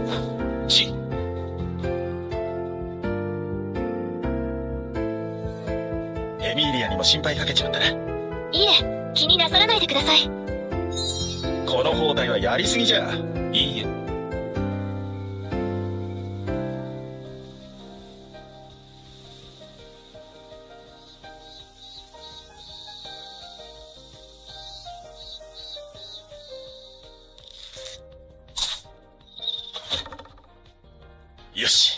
傷の痛みもようやく気にならなくなってきたな。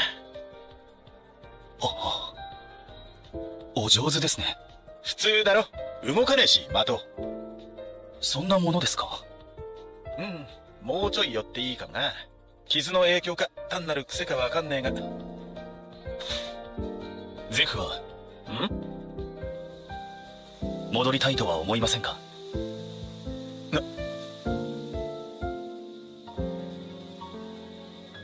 あの村であなたは何不自由なく幸せに暮らしていました。今のように身を削ることも命を脅かされることもなく、ただのびのびと。その姿を思い出すたびにこれで良かったのかわからなくなるんです。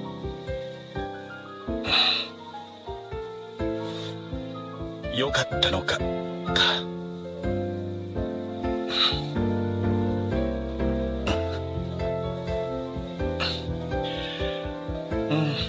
なんて言ったらいいかわかんないけど、そうだな。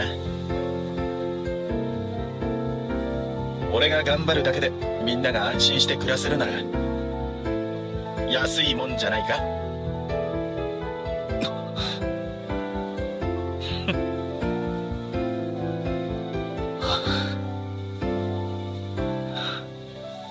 あなたという人は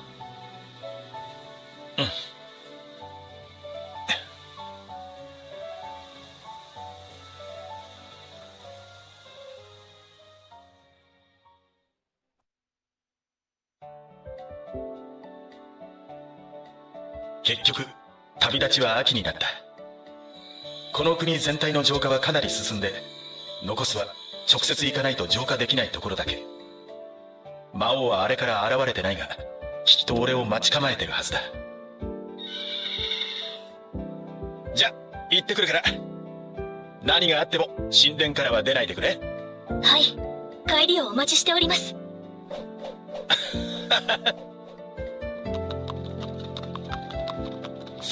さあ、リンゴも毛布もありますよ。デジャブ。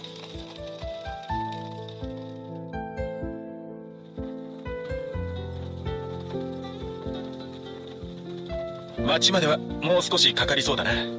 ゼフも今のうちにお休みください。この先は何が起こるか分かりませんから。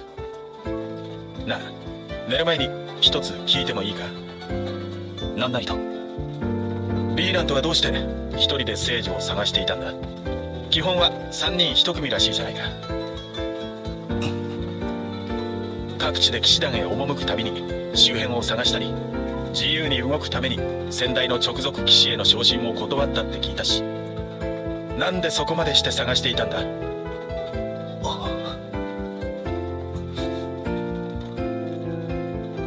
自分でもよくわからないんです。私の家は代々聖女様に仕えている家系で、私も当然そうなるのだと、次代の聖女様に仕えるのだと思っていました。だから最初は何気なくあなたを探し始めて、なのにずっと見つからなくて、探しているうちにわからなくなりました。わからないって？どうして聖女様を探しているのか、本当に国のためなのか、自分の欲を満たすため、自分が筆頭騎士になるために聖女様を探しているだけなのではないか。そんな思いが拭い去れなくて、いつしかどれだけ探しても聖女様が見つからないことに安堵するようになっていたんです。筆頭騎士にならなくてよかったのか？俺と一緒にいる以上筆頭騎士にはなれないんだろ。表向きはエミーリアが聖女だから。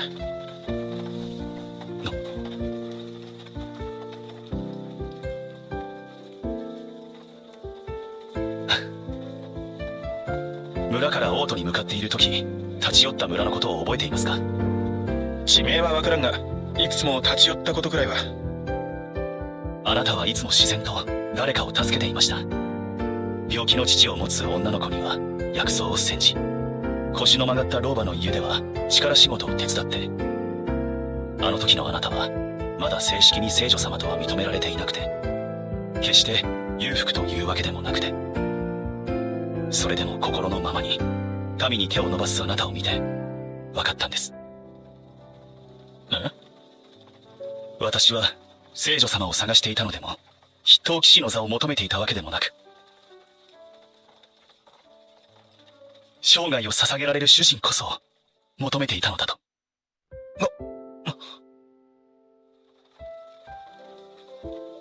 こいつの中でどれだけ美化されてるんだ。俺、買いかぶりすぎだ。お仕えできて幸せです。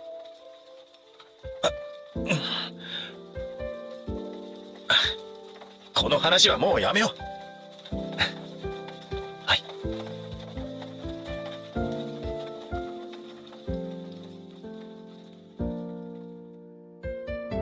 せーの、アンジェンテ。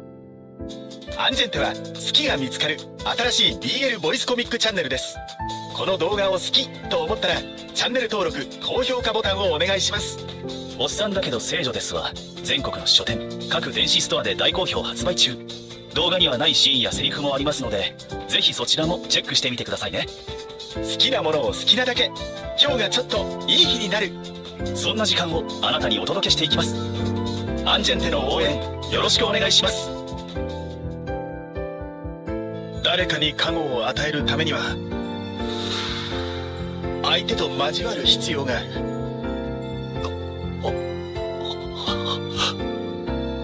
好きです。受け入れてほしいとは申しません。ただどうか私に加護をお与えください。アンジェンテ、おっさんだけど聖女です。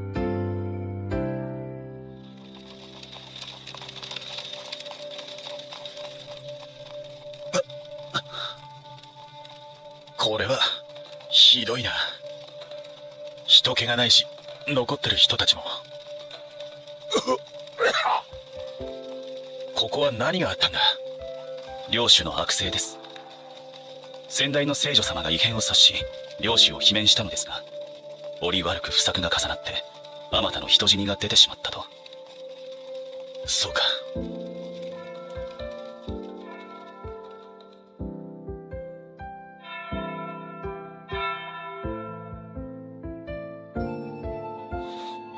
ようこそいらっしゃいました、聖女様。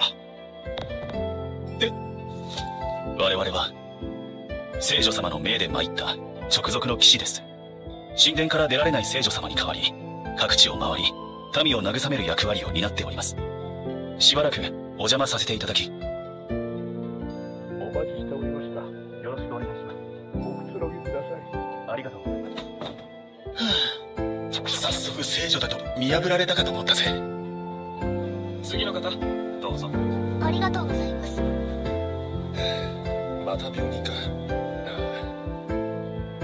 孤児院はなんとかなってるが療養院の人手が足りてないみたいだな。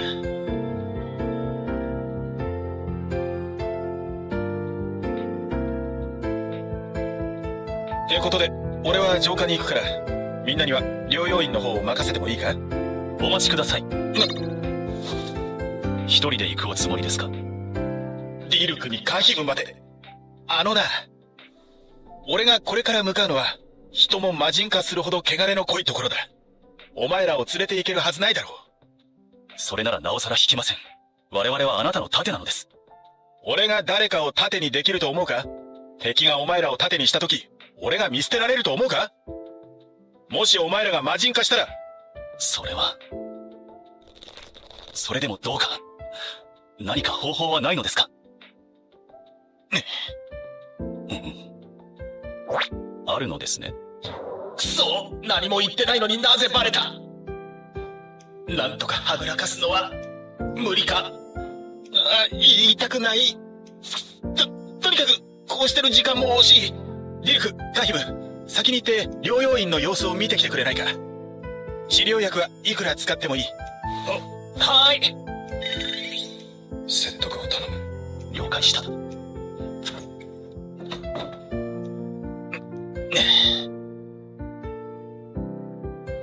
ついていく許可をいただけないなら勝手についていきます。でももしきちんと同行できる方法があるのなら、あなたの足手まといにならずに済むのなら、それを教えてはいただけませんか。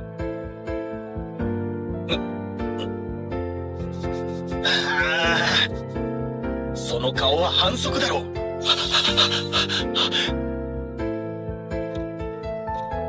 汚れが濃厚な場所は魔獣が多く、魔王がいる可能性すらある。普通の人間が近づけば性が歪められて魔人となる。しかし聖女が加護を与えれば汚れに対抗できる力を得られる。場合によっては魔王すら倒せるかもしれない。だがその方法はごくり。言いたくねえ。言うしかないのは分かってるけど言いたくないもんは言いたくねえ。つまりだな。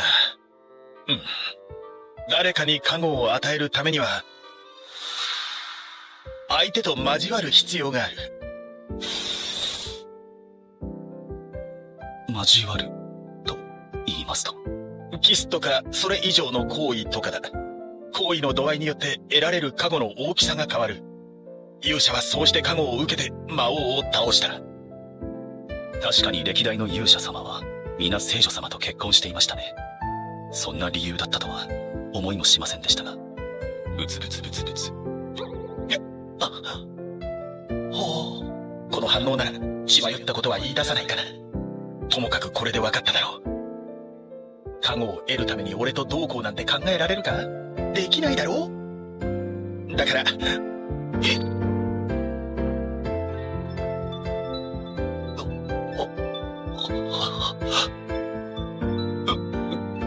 嘘というわけではないのですよね。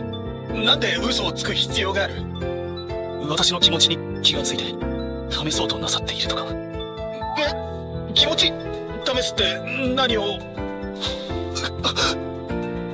一生言うつもりはなかったのですが。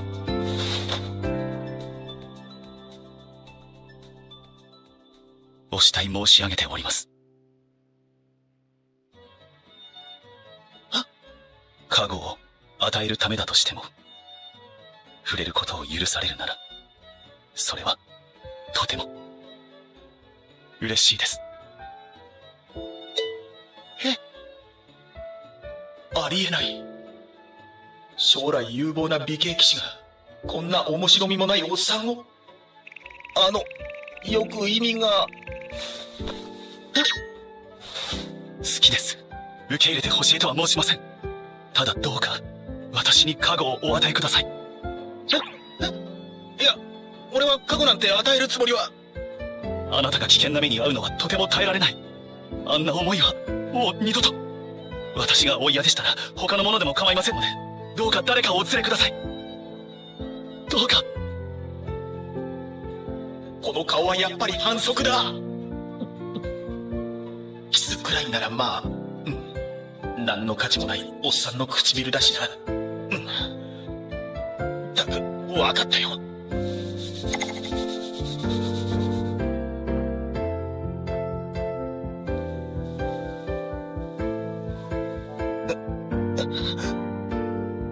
まさかヴィーラントとキスする日が来るとはな。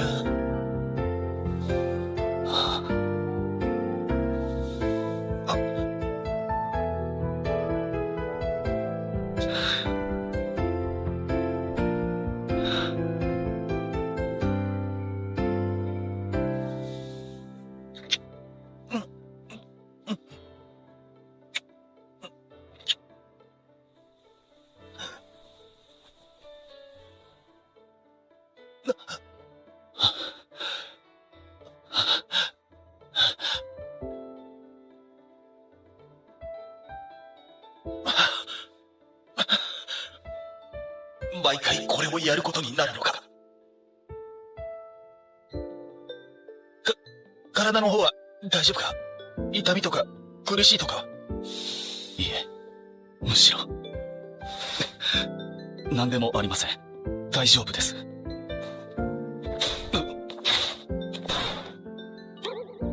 大丈夫です。行きましょう。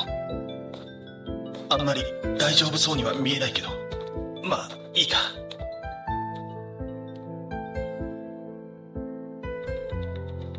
軽くですが、魔獣の多い場所はいくつか聞きました。とりあえずそちらに向かえばよろしいですか？おお、すげえ。いつの間に有能。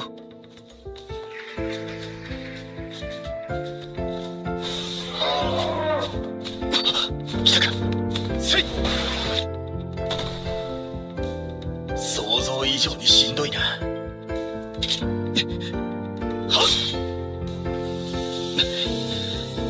っ。ここに一人で来るおつもりだったのですか。おかげで助かってる。これからも必ずお連れください。う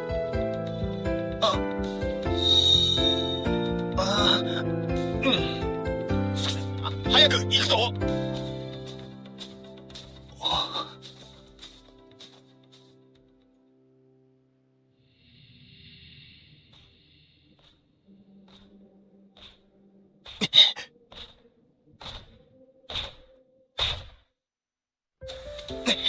主だ、来るぞ。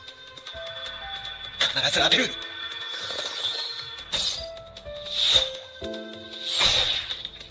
ここだ。はあ。あとは。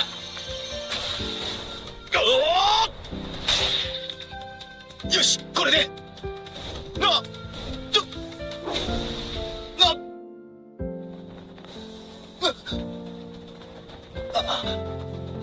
これは積んだな。まあ、最悪死にはしないだろう。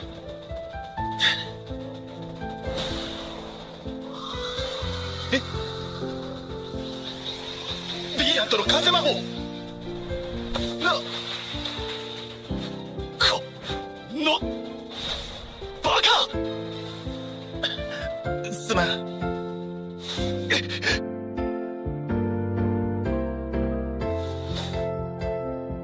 悪かった。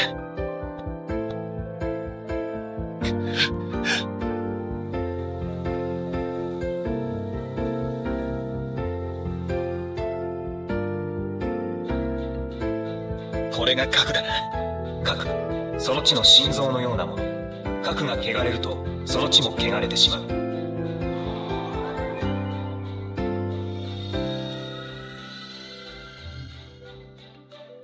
よし。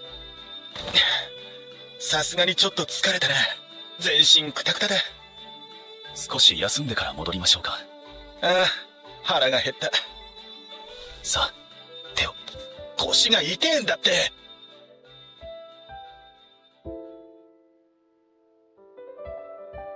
2日後。今日はまた浄化に行くから、看護を。はい。おっさんだぞ俺は。なんでそんな嬉しそうなんだよ。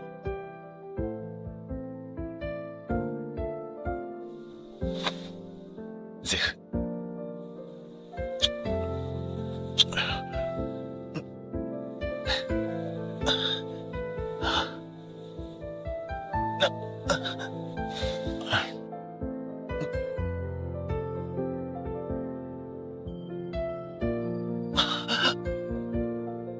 本当にダメになりそうだ。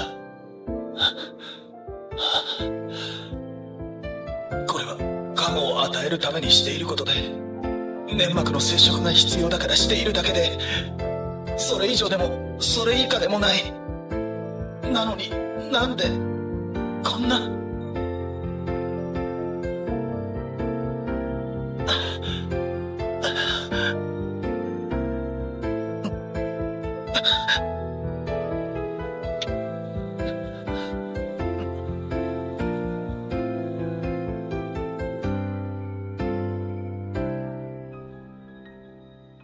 療養院の患者も全員治療していただき、魔獣もほとんど見かけなくなりました。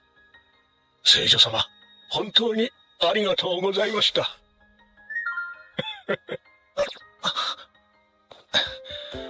オートにいらっしゃる聖女様にそう伝えておく。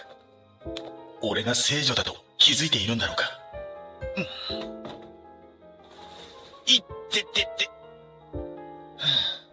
ようやく一箇所浄化したが、まだ回るところはたくさんある。とりあえず治癒の霊薬を作って、ヴィーラントの武器も。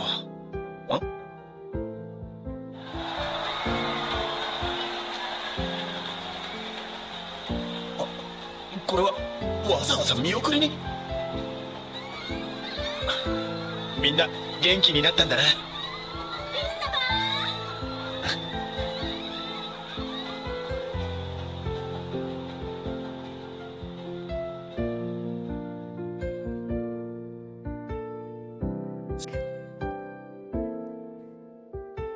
this like,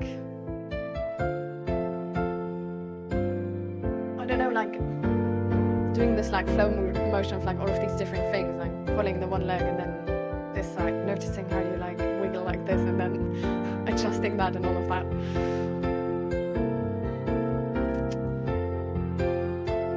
Okay, yeah. So, but you don't want to share why well, anyways, it doesn't matter too much actually. But like, has there been something which is also like mentally impacting with the emergency services being there? Like, is it not just the inconvenience of these people being at the like office and you having to sort of like handle them, tell them all of like what they want to know? But is it also that like the fate of a patient or something was influenced, which is sort of like weighing you down? Yeah, that's why I was sort of like, actually, like, I'm just not gonna, like, it doesn't matter anyway, and that's not like really what I want to know. So I'm rephrasing.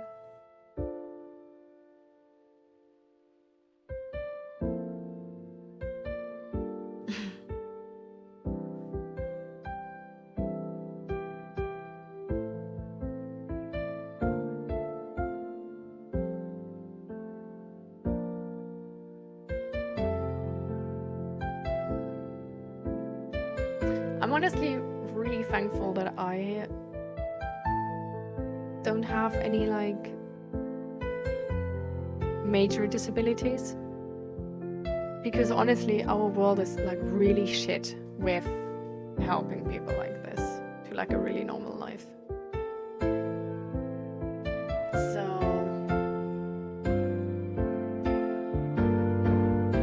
I don't know, like while I do think it's sort of like putting you in contact with like topics which other people might just sort of miss, sort of like if you have like a mental health issue once you are in therapy and stuff like this, you sort of like you learn a bunch about it and are maybe like even more resilient than a person who like has never been in therapy because they didn't need to as well. But like you have sort of like you've gone through the process of dealing with problems and now you're sort of empowered that you can deal with those problems. So I guess sort of like this also comes with like any type of disability, that you like learn to overcome like specific problems and then you're empowered to be able to overcome any of them like in that area. But at the same time, it's just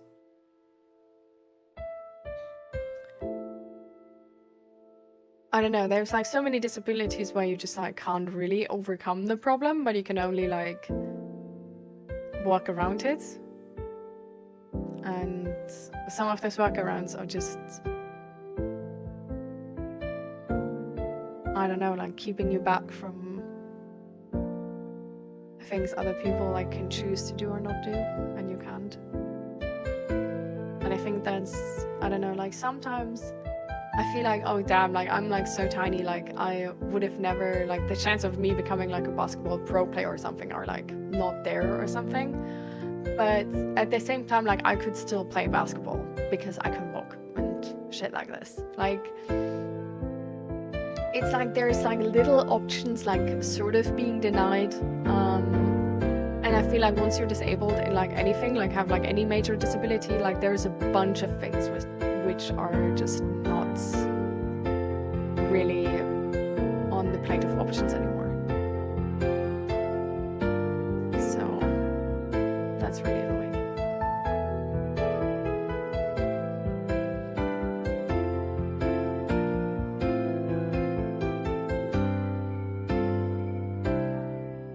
Or hell, while I'm alone there, don't have to strength for another day.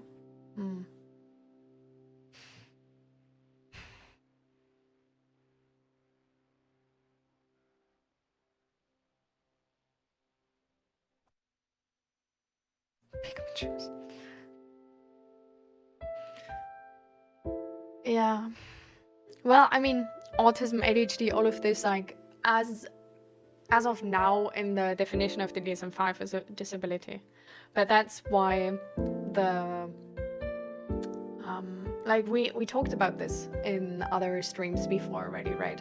So that's why the diagnosis actually is so annoying, and like a lot of people like sort of hate it, because especially if you are on the neurodivergent spectrum, you don't really understand, like people need to tell you that the diagnosis for ADHD or autism or any of that is not a diagnosis for ADHD, autism, or any of that like it's portrayed, but it's a diagnosis if you suffer enough to the point where you should get disability sort of like help from the state under ADHD, autism, or whatever.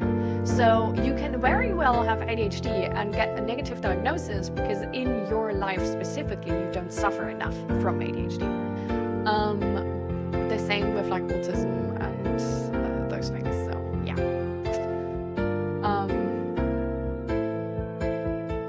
Doesn't mean ADHD like needs to be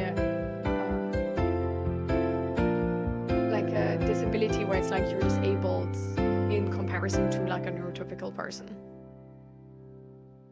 It's, I don't know, something I personally just sort of like hated.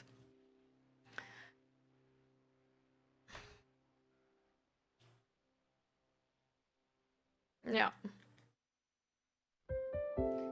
Well, I feel like neurotypical persons like also sort of like need to learn with to live with it, right? But I guess it's like just sort of like harder for like how we learn and how life is portrayed and like what type of like representation we have in society to learn to live with it as a neurodivergent person. But yeah, so the diagnosis is not if you have it or not, the diagnosis is if you suffer enough under it or not. So yeah, I feel like that's honestly like personally like I really hate that it's sort of treated like this, because it's just like I don't know, like I really don't like the picture of it, but I guess it's just I hate the picture of it because we do live in a society where ableism is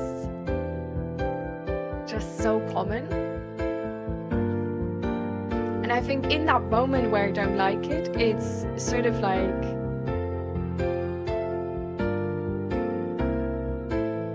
yeah, I guess it's sort of like a sign of like recognizing that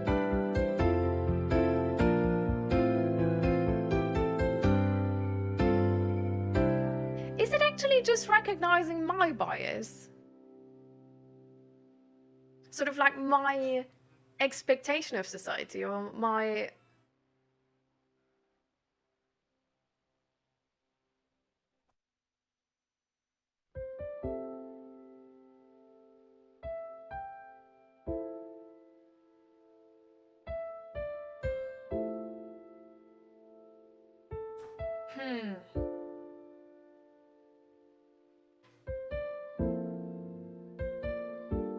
because like with a lot of disabilities it's like that, right? Like you could be suffering under it, but if your life accommodates for it, or like if you can create a life around you which accommodates for it and find a way to sort of like integrate your life around it like really well, then it's like you don't have to have like a worse life because of it.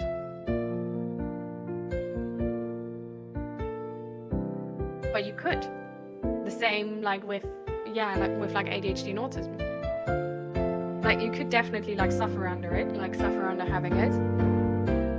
Like with both of those things, it can be like really isolating. It can be that you can't like properly work because of it, or that you can't do a lot of the things we like usually do and which is sort of like necessary for like a really like healthy life. For example, like I don't know, like just taking part in like society.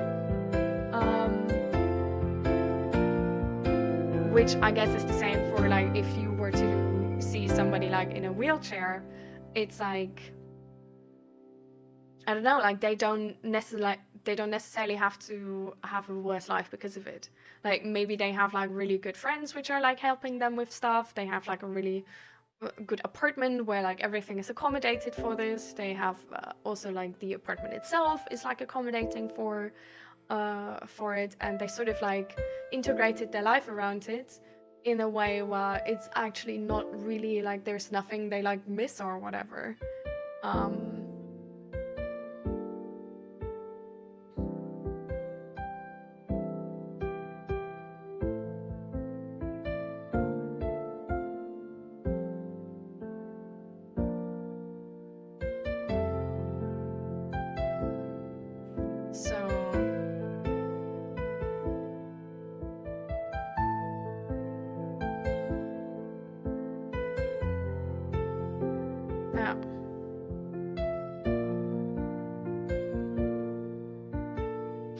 it's like,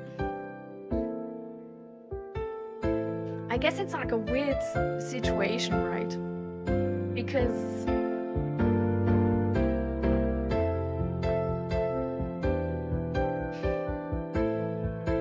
I guess as a neurotypical person, but I wouldn't like with mental health as well, like it can like hit everybody, right? So like, but yeah, I guess depression is like also like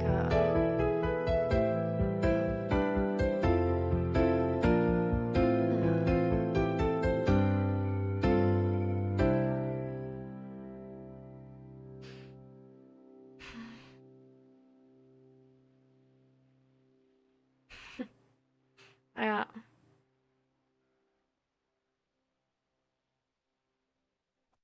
Yeah, I feel like I really don't like the word of it.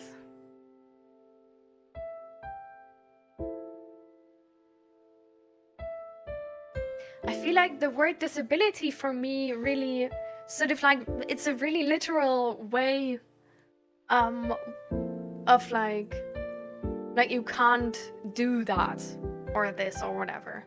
Where it's like with, I don't know, with somebody who like can't walk, like calling it a disability seems like more reasonable to me, because like, yeah, like you can't walk and like nothing will change the fact that you can't walk, but you don't like need to suffer under it. And that's like, I see that sort of like in separate categories, where it's like for ADHD, where it's something like mental, I'm like, especially, well, I guess, yeah, it's like also something you can't like fix, right? Like you will always, like, it's something you have from birth, like you can't overcome it or anything, like you have it, but you just adjust your life around it. And there's always gonna be some situations where you personally really suck,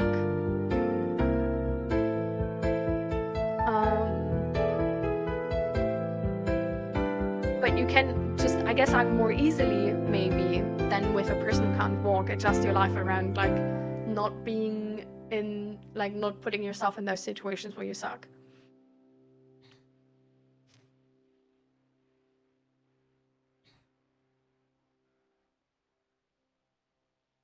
Yeah.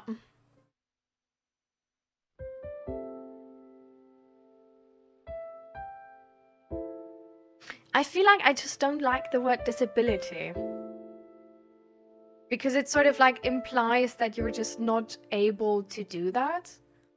Where I feel like with a lot of disabilities, if you get the right adjustments, like if your situation, like you can adjust the situation to a point where you actually can do like a lot of the things neurotypical people can do. And I feel, yeah, I just feel like I hate the word disability, because it seems like there's nothing you can do about it, while there is something you can do about it. It's just like, it just takes more effort. Yeah. I feel like if I would see it as like different abilities in terms of like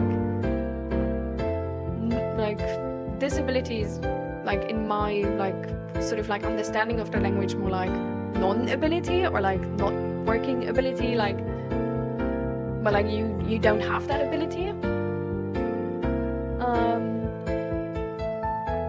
Like the different abilities, like, yeah, like that makes sense. And it like different ability describes like how you need to like change the situation to fit you, while I feel like disability for me personally describes how you're just fucked in that specific, like there's nothing people can do about it. Like it's just like, it's like over for you in that point. I don't know. Hi Jolly, welcome, and hi Raven. I'm glad you two are here. I hope you've been doing well. It changes depending on how society is set up too. Yeah, definitely. I feel like maybe like, I'm not sure if it's like, if I necessarily hate the word disability because of the societal implications of it, of the word, or if it's just one of those moments where I'm like really literal So I'm not entirely sure.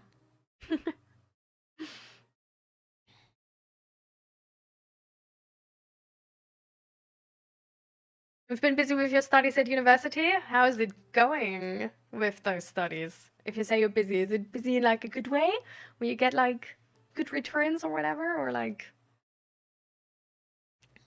That's exactly my point. It comes with a prejudgment stigma to it before even giving that person a chance to even live their life or trying to prove a point. Yeah. Yeah. Exactly. That's why sort of like I really don't like the word of disability. And like, that's why like when Fluffy was actually saying like, oh, like, yeah, like ADHD is officially a disability. And I was like, yeah, like in the DSM-5, like ADHD, autism, all of that is a disability, but I actually hate that. And then I thought about, yeah, well, actually, like just how like I phrase why I hate that ADHD is called a disability, because I'm like, well, you like have it all your life and it's only called ADHD actually if you like suffer under ADHD enough that it's like disabling to you. But if you like sort of like evolve your life around it in a very specific way and adjust your situation, you could technically have ADHD but be diagnosed negative because you don't suffer enough under it. While I personally see ADHD as sort of like the as that thing, you like your brain is just different from birth and like it's never going to change. Like you always had ADHD and you always will have ADHD, while your suffering under ADHD can change because you can do something about it. And yeah, I was like, well, I guess with like having like not being able to walk, I do see the word disability. But then again, I sort of like connected the dots to the ADHD situation. I was like, well, but it doesn't mean that the life of that person is worse just because they can't walk. Like you can build a life where it really doesn't matter if you can't walk or not. So it's essentially, it doesn't matter if it's ADHD or you're actually not being able to walk. Like both of those things, you can't do anything about it. And you will have, but you can do something about the suffering and you can minimize the suffering of it because you can adjust the situation to your different abilities. So I really like calling it different abilities. But yeah, I just really hate calling it disabilities because it seems so finite. Like it seems like the suffering is fixed. Like you will always suffer under it. Where I feel like this, I don't know, I don't feel like that's the thing we should take away from this. And I feel like that's sort of like also part of ableism, right?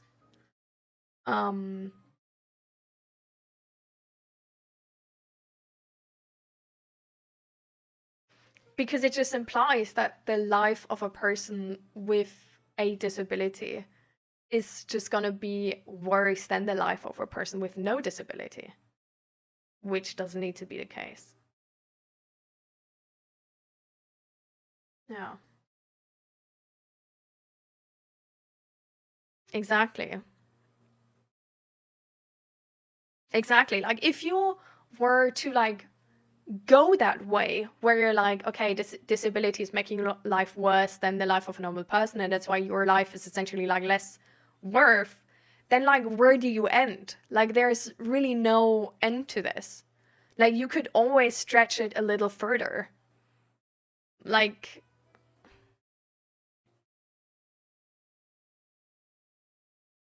yeah, so I don't know, like I really hate the word disability, I think. But I don't like, is the word necessarily, is it just how society is seeing it, or is that really what the word means? Like, literally. Like, what does the word disability mean literally?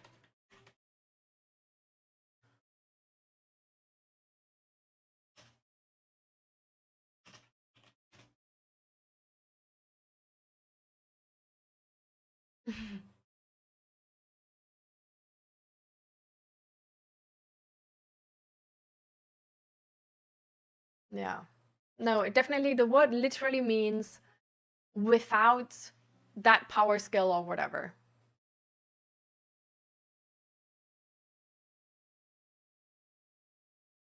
Hmm. Well, but it just says without. It is.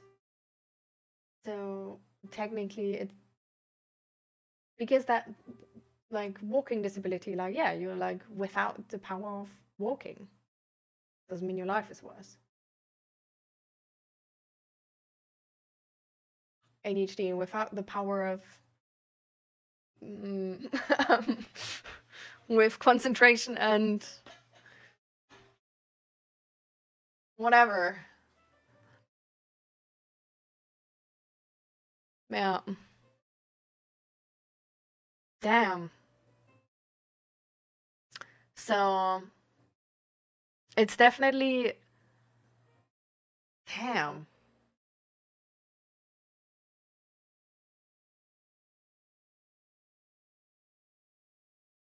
Yeah, exactly. Like, your life can suck ass because you're poor. You can also actually live in a like, you can be like, there's people who are poor who like, who still have a good life, who like maybe live like in a third world country where they earn like nothing, right?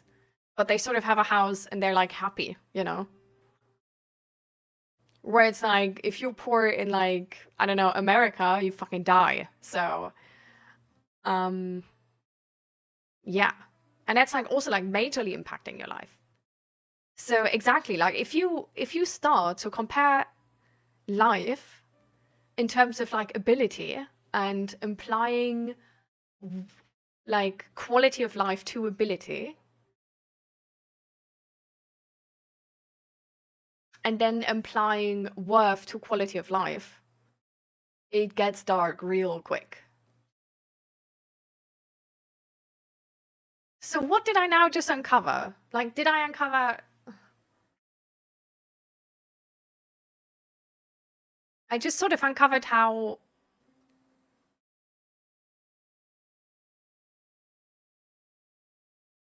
this, like, more like deeper, sort of like common ableism in our society, right?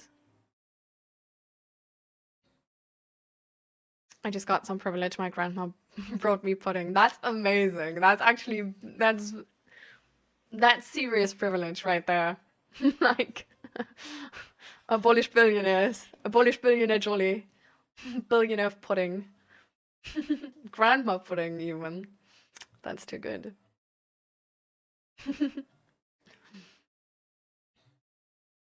I was diagnosed with ADHD. I was diagnosed with dyslexia. I don't need to get tested to know I have autism. I also was diagnosed with the gay from a young age. Yeah. Actually, I still haven't been diagnosed with autism. We still haven't properly talked about it. I'm not sure if I'm actually gonna get the diagnosis because, yeah, I'm not... At the moment, I'm not quite suffering too much under it. So, yeah, it's weird. I don't care about the word so much, not gonna lie, but if you are debuffed in life, then you are disabled, or any other words you would choose for it. Yeah. But it's like, yeah, I just... Okay. So I guess in that sense, I just sort of...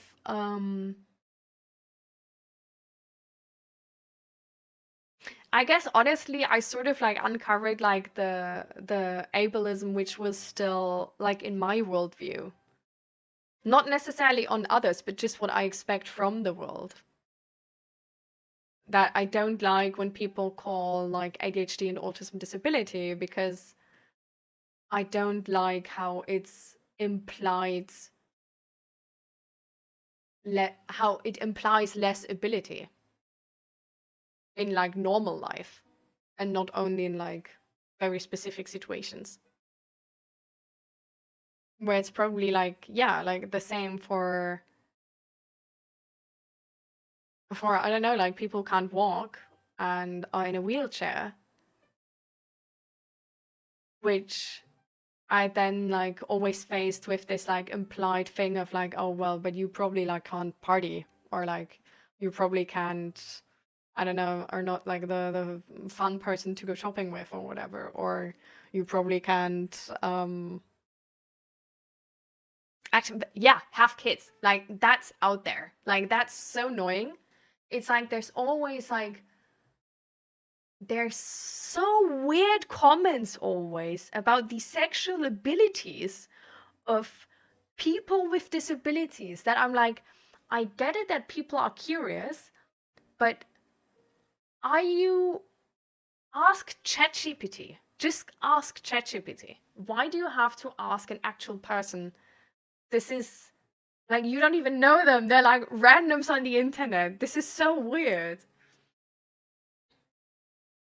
I don't know.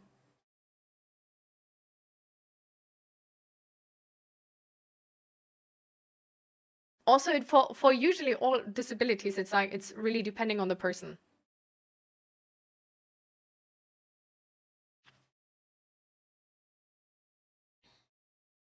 Damn, I don't have the skills you're putting right now. Exactly.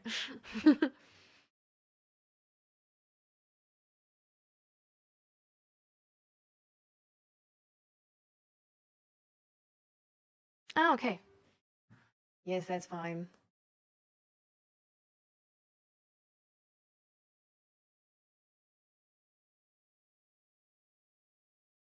Mm.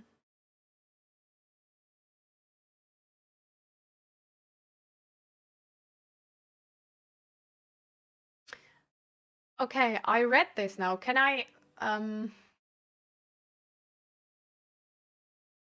like, can I answer to this in stream? Or like, no?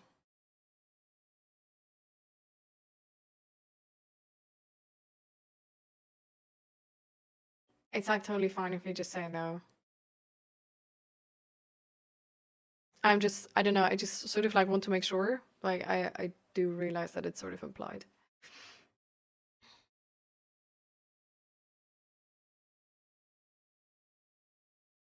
But I mean, like, just to make sure you know, I mean, like, in stream now, like, talking about it. So just because, like, you sent this to me privately, right? So I want to make sure that you, like, that it's like, okay. Cool take, disabled people are way more empathetic in general. I definitely, like, I think it's like one of those like biological things, right? But it's exactly the thing I was mentioning before. Like at the beginning when we started talking about this, I brought up how, like, for example, the like people with like mental health issues, right? Because once they are in therapy, because they're faced with these mental health issues, and because they are sort of like, because their need to overcome these is like way higher than like for regular people, right? They are then empowered by having solved that issue, and then have the power to solve issues like these, right?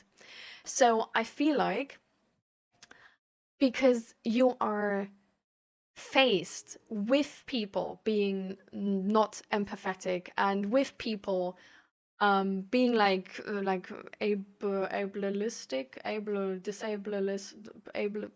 don't know, like racism and racist, ableist. Is that a thing? I don't know. But because you're faced with this, you sort of have to, like, it's more of a necessity for you to like actively put effort into this topic to overcome it. And I feel like that leaves you with this like, well, this empowerment, because now like you have the power to like overcome these things, or like you've had the power to overcome these things. And now you have like proper answers and proper like a proper moral compass, and like this stuff figured out of what is like good and bad and stuff like this. You know what I mean, sort of? I most likely have dysgraphia. That's why I don't study languages law. You want to explain to me what that necessarily is, or should I Google? Ah, okay. You explained, actually. I like languages, but I can't write correctly for shit. Luckily, I'm good at sciences. I don't like languages. I've always been bad. I don't know.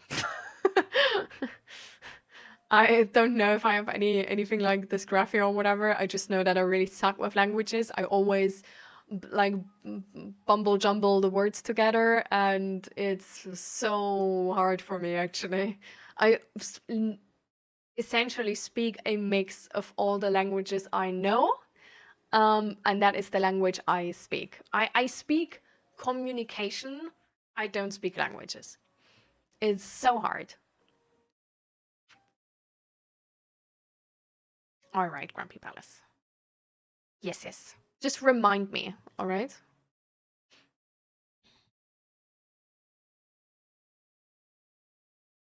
Especially in your mother language. Oh, that sucks. Oh, okay. Okay, I feel like I might, I think I don't have that. I just like, I don't know, I just miss words sometimes. But I feel like that could maybe be like it was one of those like ADHD symptoms, but yeah.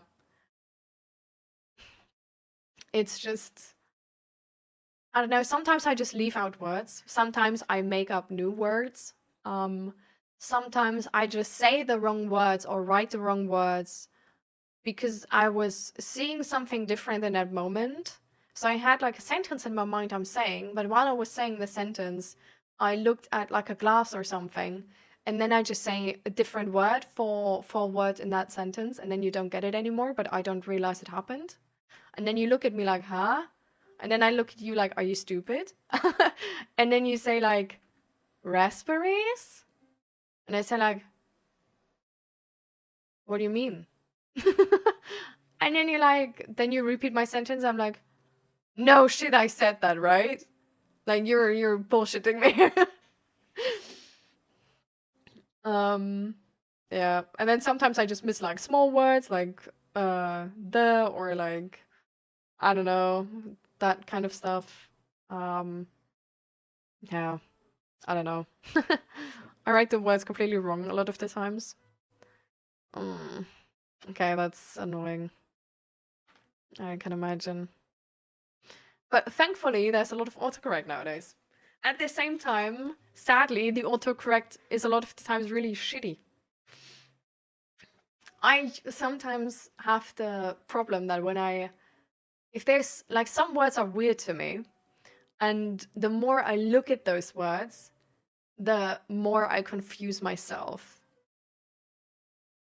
Do you know what I mean? Do you have that too? Or is it just like from the first moment on, like completely weird? Like for me, it's like the longer I like think about how that word is actually written, the more I mess it up. Like I confuse myself to the point where it could have a different front letter. Like it's so hard to, I don't know, I just question everything at some point. Like in the beginning, it's only like if the O is first or the E is first, and in the end, it's like, but does God exist? So, yeah. It's really, I don't know, it's worse the longer I look at it. But what is the most annoying part about dysgraphia? What do you think? Is it in like work context? I could imagine that it's like really annoying. But at the same time, in work context, you can probably like, a lot of the stuff is like online, right? So you can probably use a lot of like autocorrect. So maybe that's not the most annoying part.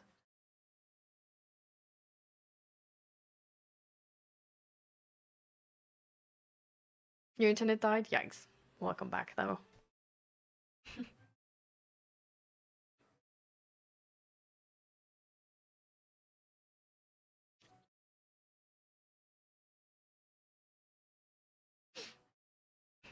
Raven, by the way, how are you doing? You didn't say. No mental health check-in from your side. I mean, it's okay if you don't want to. I just wanted to make sure that you know we're interested. That reminded me of a beautiful documentary called The Painter and the Thief. Really? What is that documentary? Is it about like an art thief or? So it's mostly a problem with exceptions to rules and stuff. I just can't remember no matter how hard I try. Oh, okay. That's annoying. I just, like... I actually don't know if I could have remembered if I tried harder. I just know that I was really, really, really shitty in Latin. Like, Latin, from first year I had it to last year, I was every year on the verge of like failing class because of it. Yeah.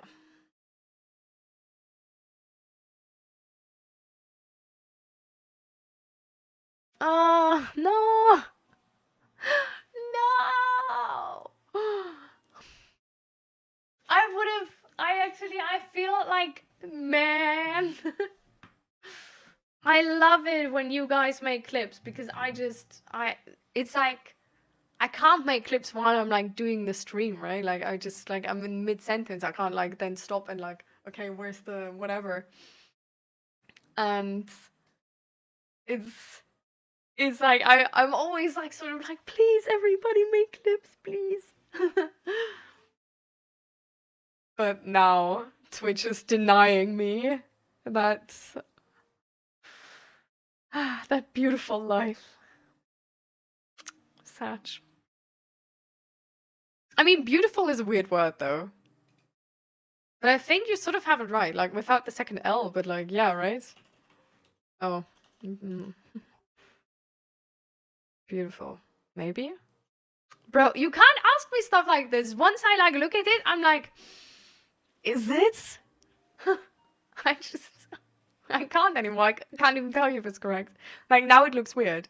Like in the beginning it didn't look weird and I was just like maybe like not maybe but like the second L is like wrong, but like apart from that it looks right. And now that I wrote it myself and was like actually like is that how you write it? It looks so weird. Yeah, bigger powers against you. It's really like that. Like honestly, it's I don't know. We're getting paranoid here. Oh, by the way, I made crocodiles. I 3D printed crocodiles and I made 2 of them because I was testing something. The thing I was testing, let me actually quickly check.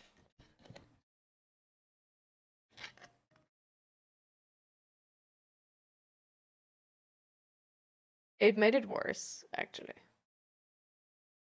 Yeah, it made it worse. Ruined the detail.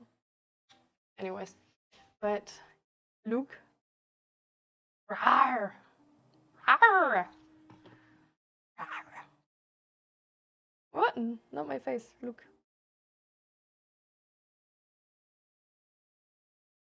Like, beautiful. Beautiful, beautiful, beautiful. Now I have 2. And then we started painting some stuff. And so far this guy is painted like this. Not finished yet, but like looks so cool, I think. I love it. It's not one we printed, we bought this one. This is a printed one, but it's like from like old settings, so you can like really see the layer lines. Like an orc woman.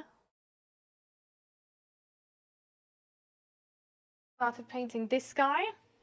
Like an octopus, whatever person. Obviously purple. And then I printed this mimic. And I don't know if you can see, but the like detail is actually really nice. On the front part. On the back part is entirely fucked up. Don't look at it. Then I started and cancelled a crocodile. That's why I now have this. And then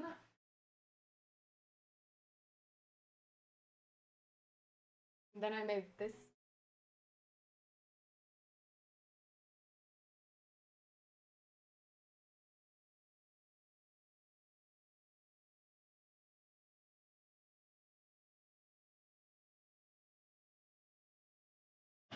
And then all of the like tiny imps. I've made like 5 of these now. For like the testing. So, yeah.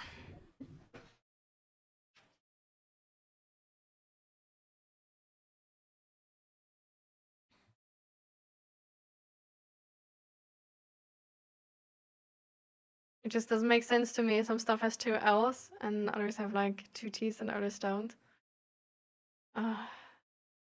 Yeah. You were really close, yeah. It was only the like second L, but that's it. I mean, I do agree that beautiful, like full is It's like full beautiful. Beautiful. I have a full glass of water. Beautiful. Beautiful. Yeah, you technically say it like, I guess you say like beautiful, and you don't say beautiful, but you say beautiful. So there's no like the L is pronounced shorter as when you say like give me a full glass of water, please. Like a full glass. Yeah, there's like a slight difference, but it's really, really tiny. At the same time, there's some words which I just pronounce like entirely differently. It's a horror show. There was... I don't even remember any right now. It's about this Norwegian painter, I sent her name on Discord, whose art was stolen, yet instead of breaking, she kept creating. What amazed me most was how their friendship grew from that moment, built on trust, empathy, and quiet strength. They saw each other clearly, not as victims or heroes, but as people who rise after being hurt. That honesty shaped one of the most beautiful friendships, a bond born from shared resilience and gentle understanding.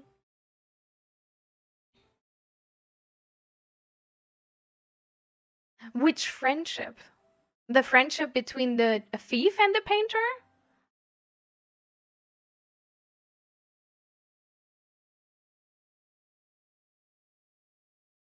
I hate mimics with a passion. I love mimics. I love mimics.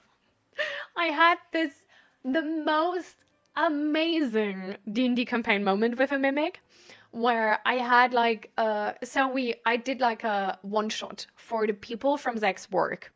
So we had like 8 people or something on the table, 8 players, all newbies, right? So the perfect victim for my mimic. Door. And they were like, you hear screaming from the inside, from this like little girl they were like looking for, or like little boy, I don't even remember, I don't know. And they were like, I rushed to the door and I like, oh my god, no. Actually, it wasn't like they just opened it, but she wanted to hear at the door. So she like rushed to the door, did this, and I was like, you are now stuck to the door. Give me your armor, please. Rolling dice. So she was stuck to that door. And then there were like 7 people around, like trying to hit that door, but that door had cover because she was standing right in front of it, being entirely stuck to the door. It was amazing. It was amazing. I can only recommend. Love it. Love it. Never had so much fun. The faces of this group of 8 people being like, one of y'all is now face first, stuck on that door, which has like 1,000 teeth and 10 eyes, and is like slowly chomping down on your friend. Hilarious.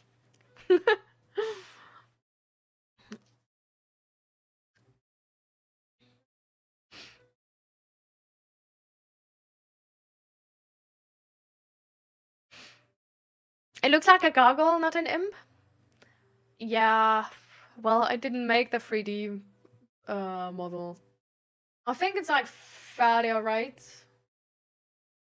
I do see the recollection to gargoyles, but to be fair, gargoyles do sort of look like tiny devils, so...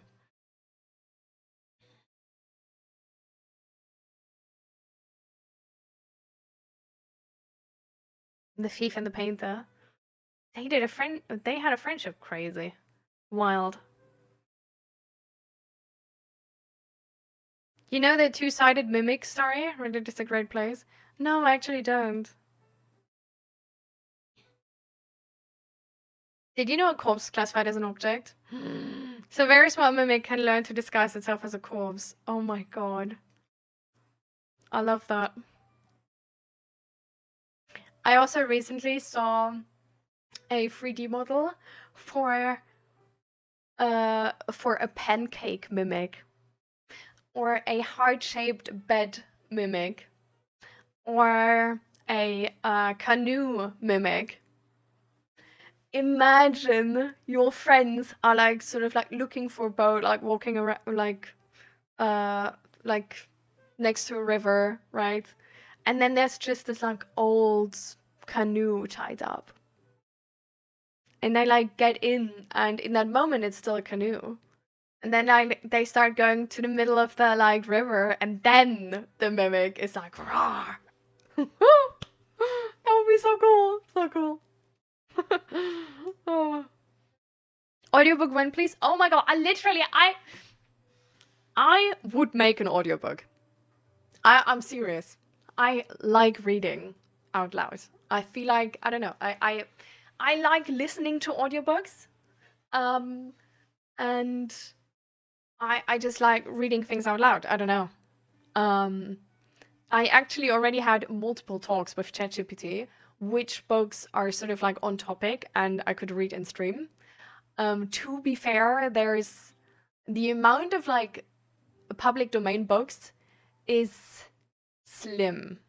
A lot of them are really old. Like we could read like Freud or something, but I'm like, I don't know, like, do I want to read them out loud? I don't know. Let's start small with Yuri stuff for a friend. But is that like public domain?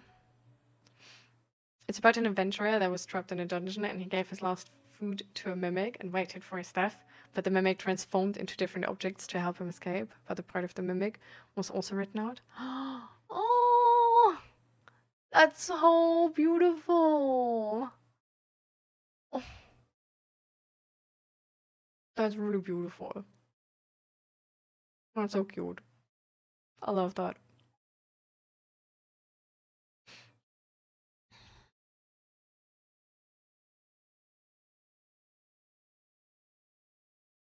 Yeah. Ah! U-boat mimic.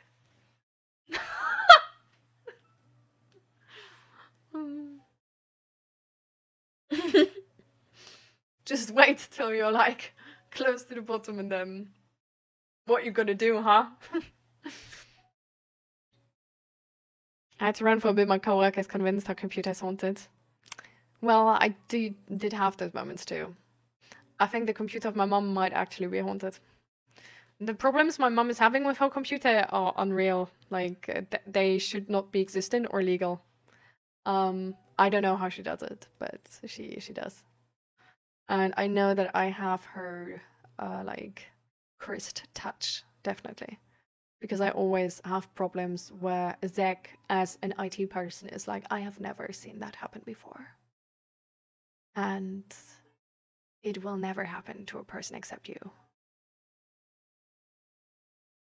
Yeah.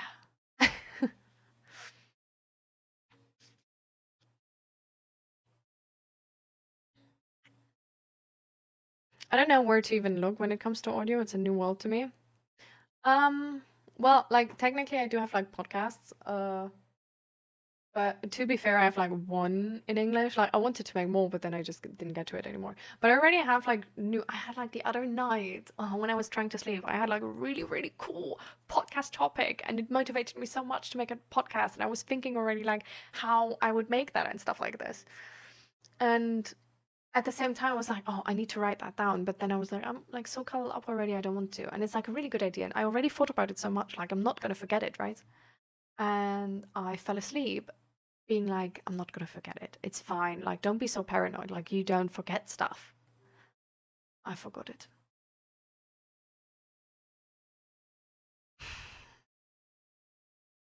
I did forget it.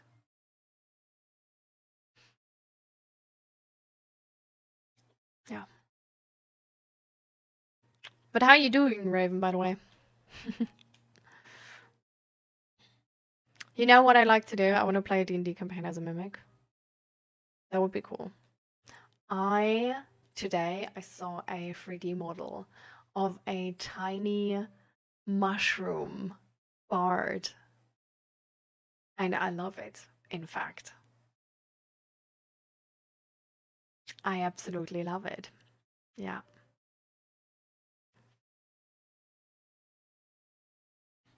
Doing alright. Monday morning at work, so good as it can be, I guess. I'm like, I get what you mean, but at the same time, let's think about this for a second. What this means, right?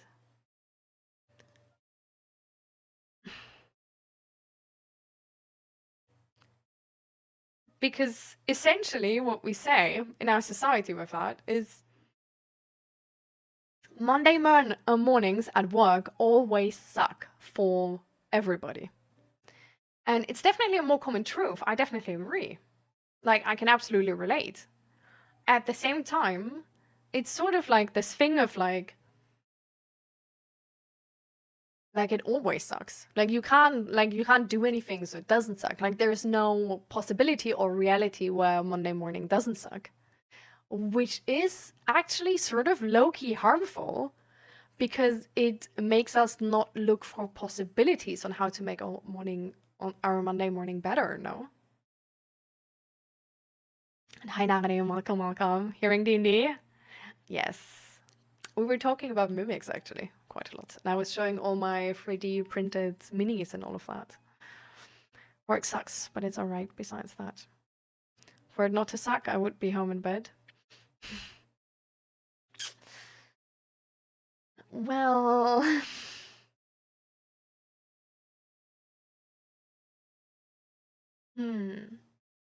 Does any work always suck?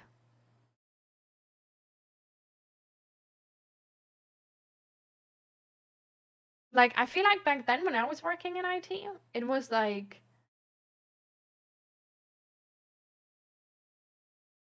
I don't know, it didn't always suck. Like, some days sucked for sure, and it definitely, like, more days sucked than not, because I, like, just recently then got my, like, chronic headache, and I was working 2 jobs.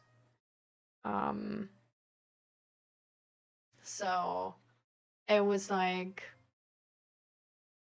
Definitely I was more, like, overwhelmed and exhausted on a daily basis.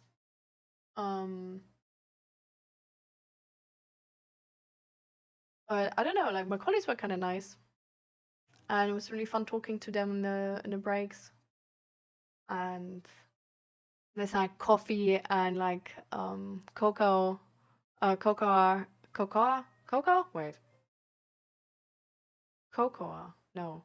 How do you say C-O-C-O-A? How do you say that? Cocoa? Cocoa? Well, I don't know. Anyway, so that machine was really amazing. So, I don't know. It was sort of like fun sometimes, you know. Cocoa. Okay. That sounds dangerous to your body. Well, I got chronic headache from it, so probably was.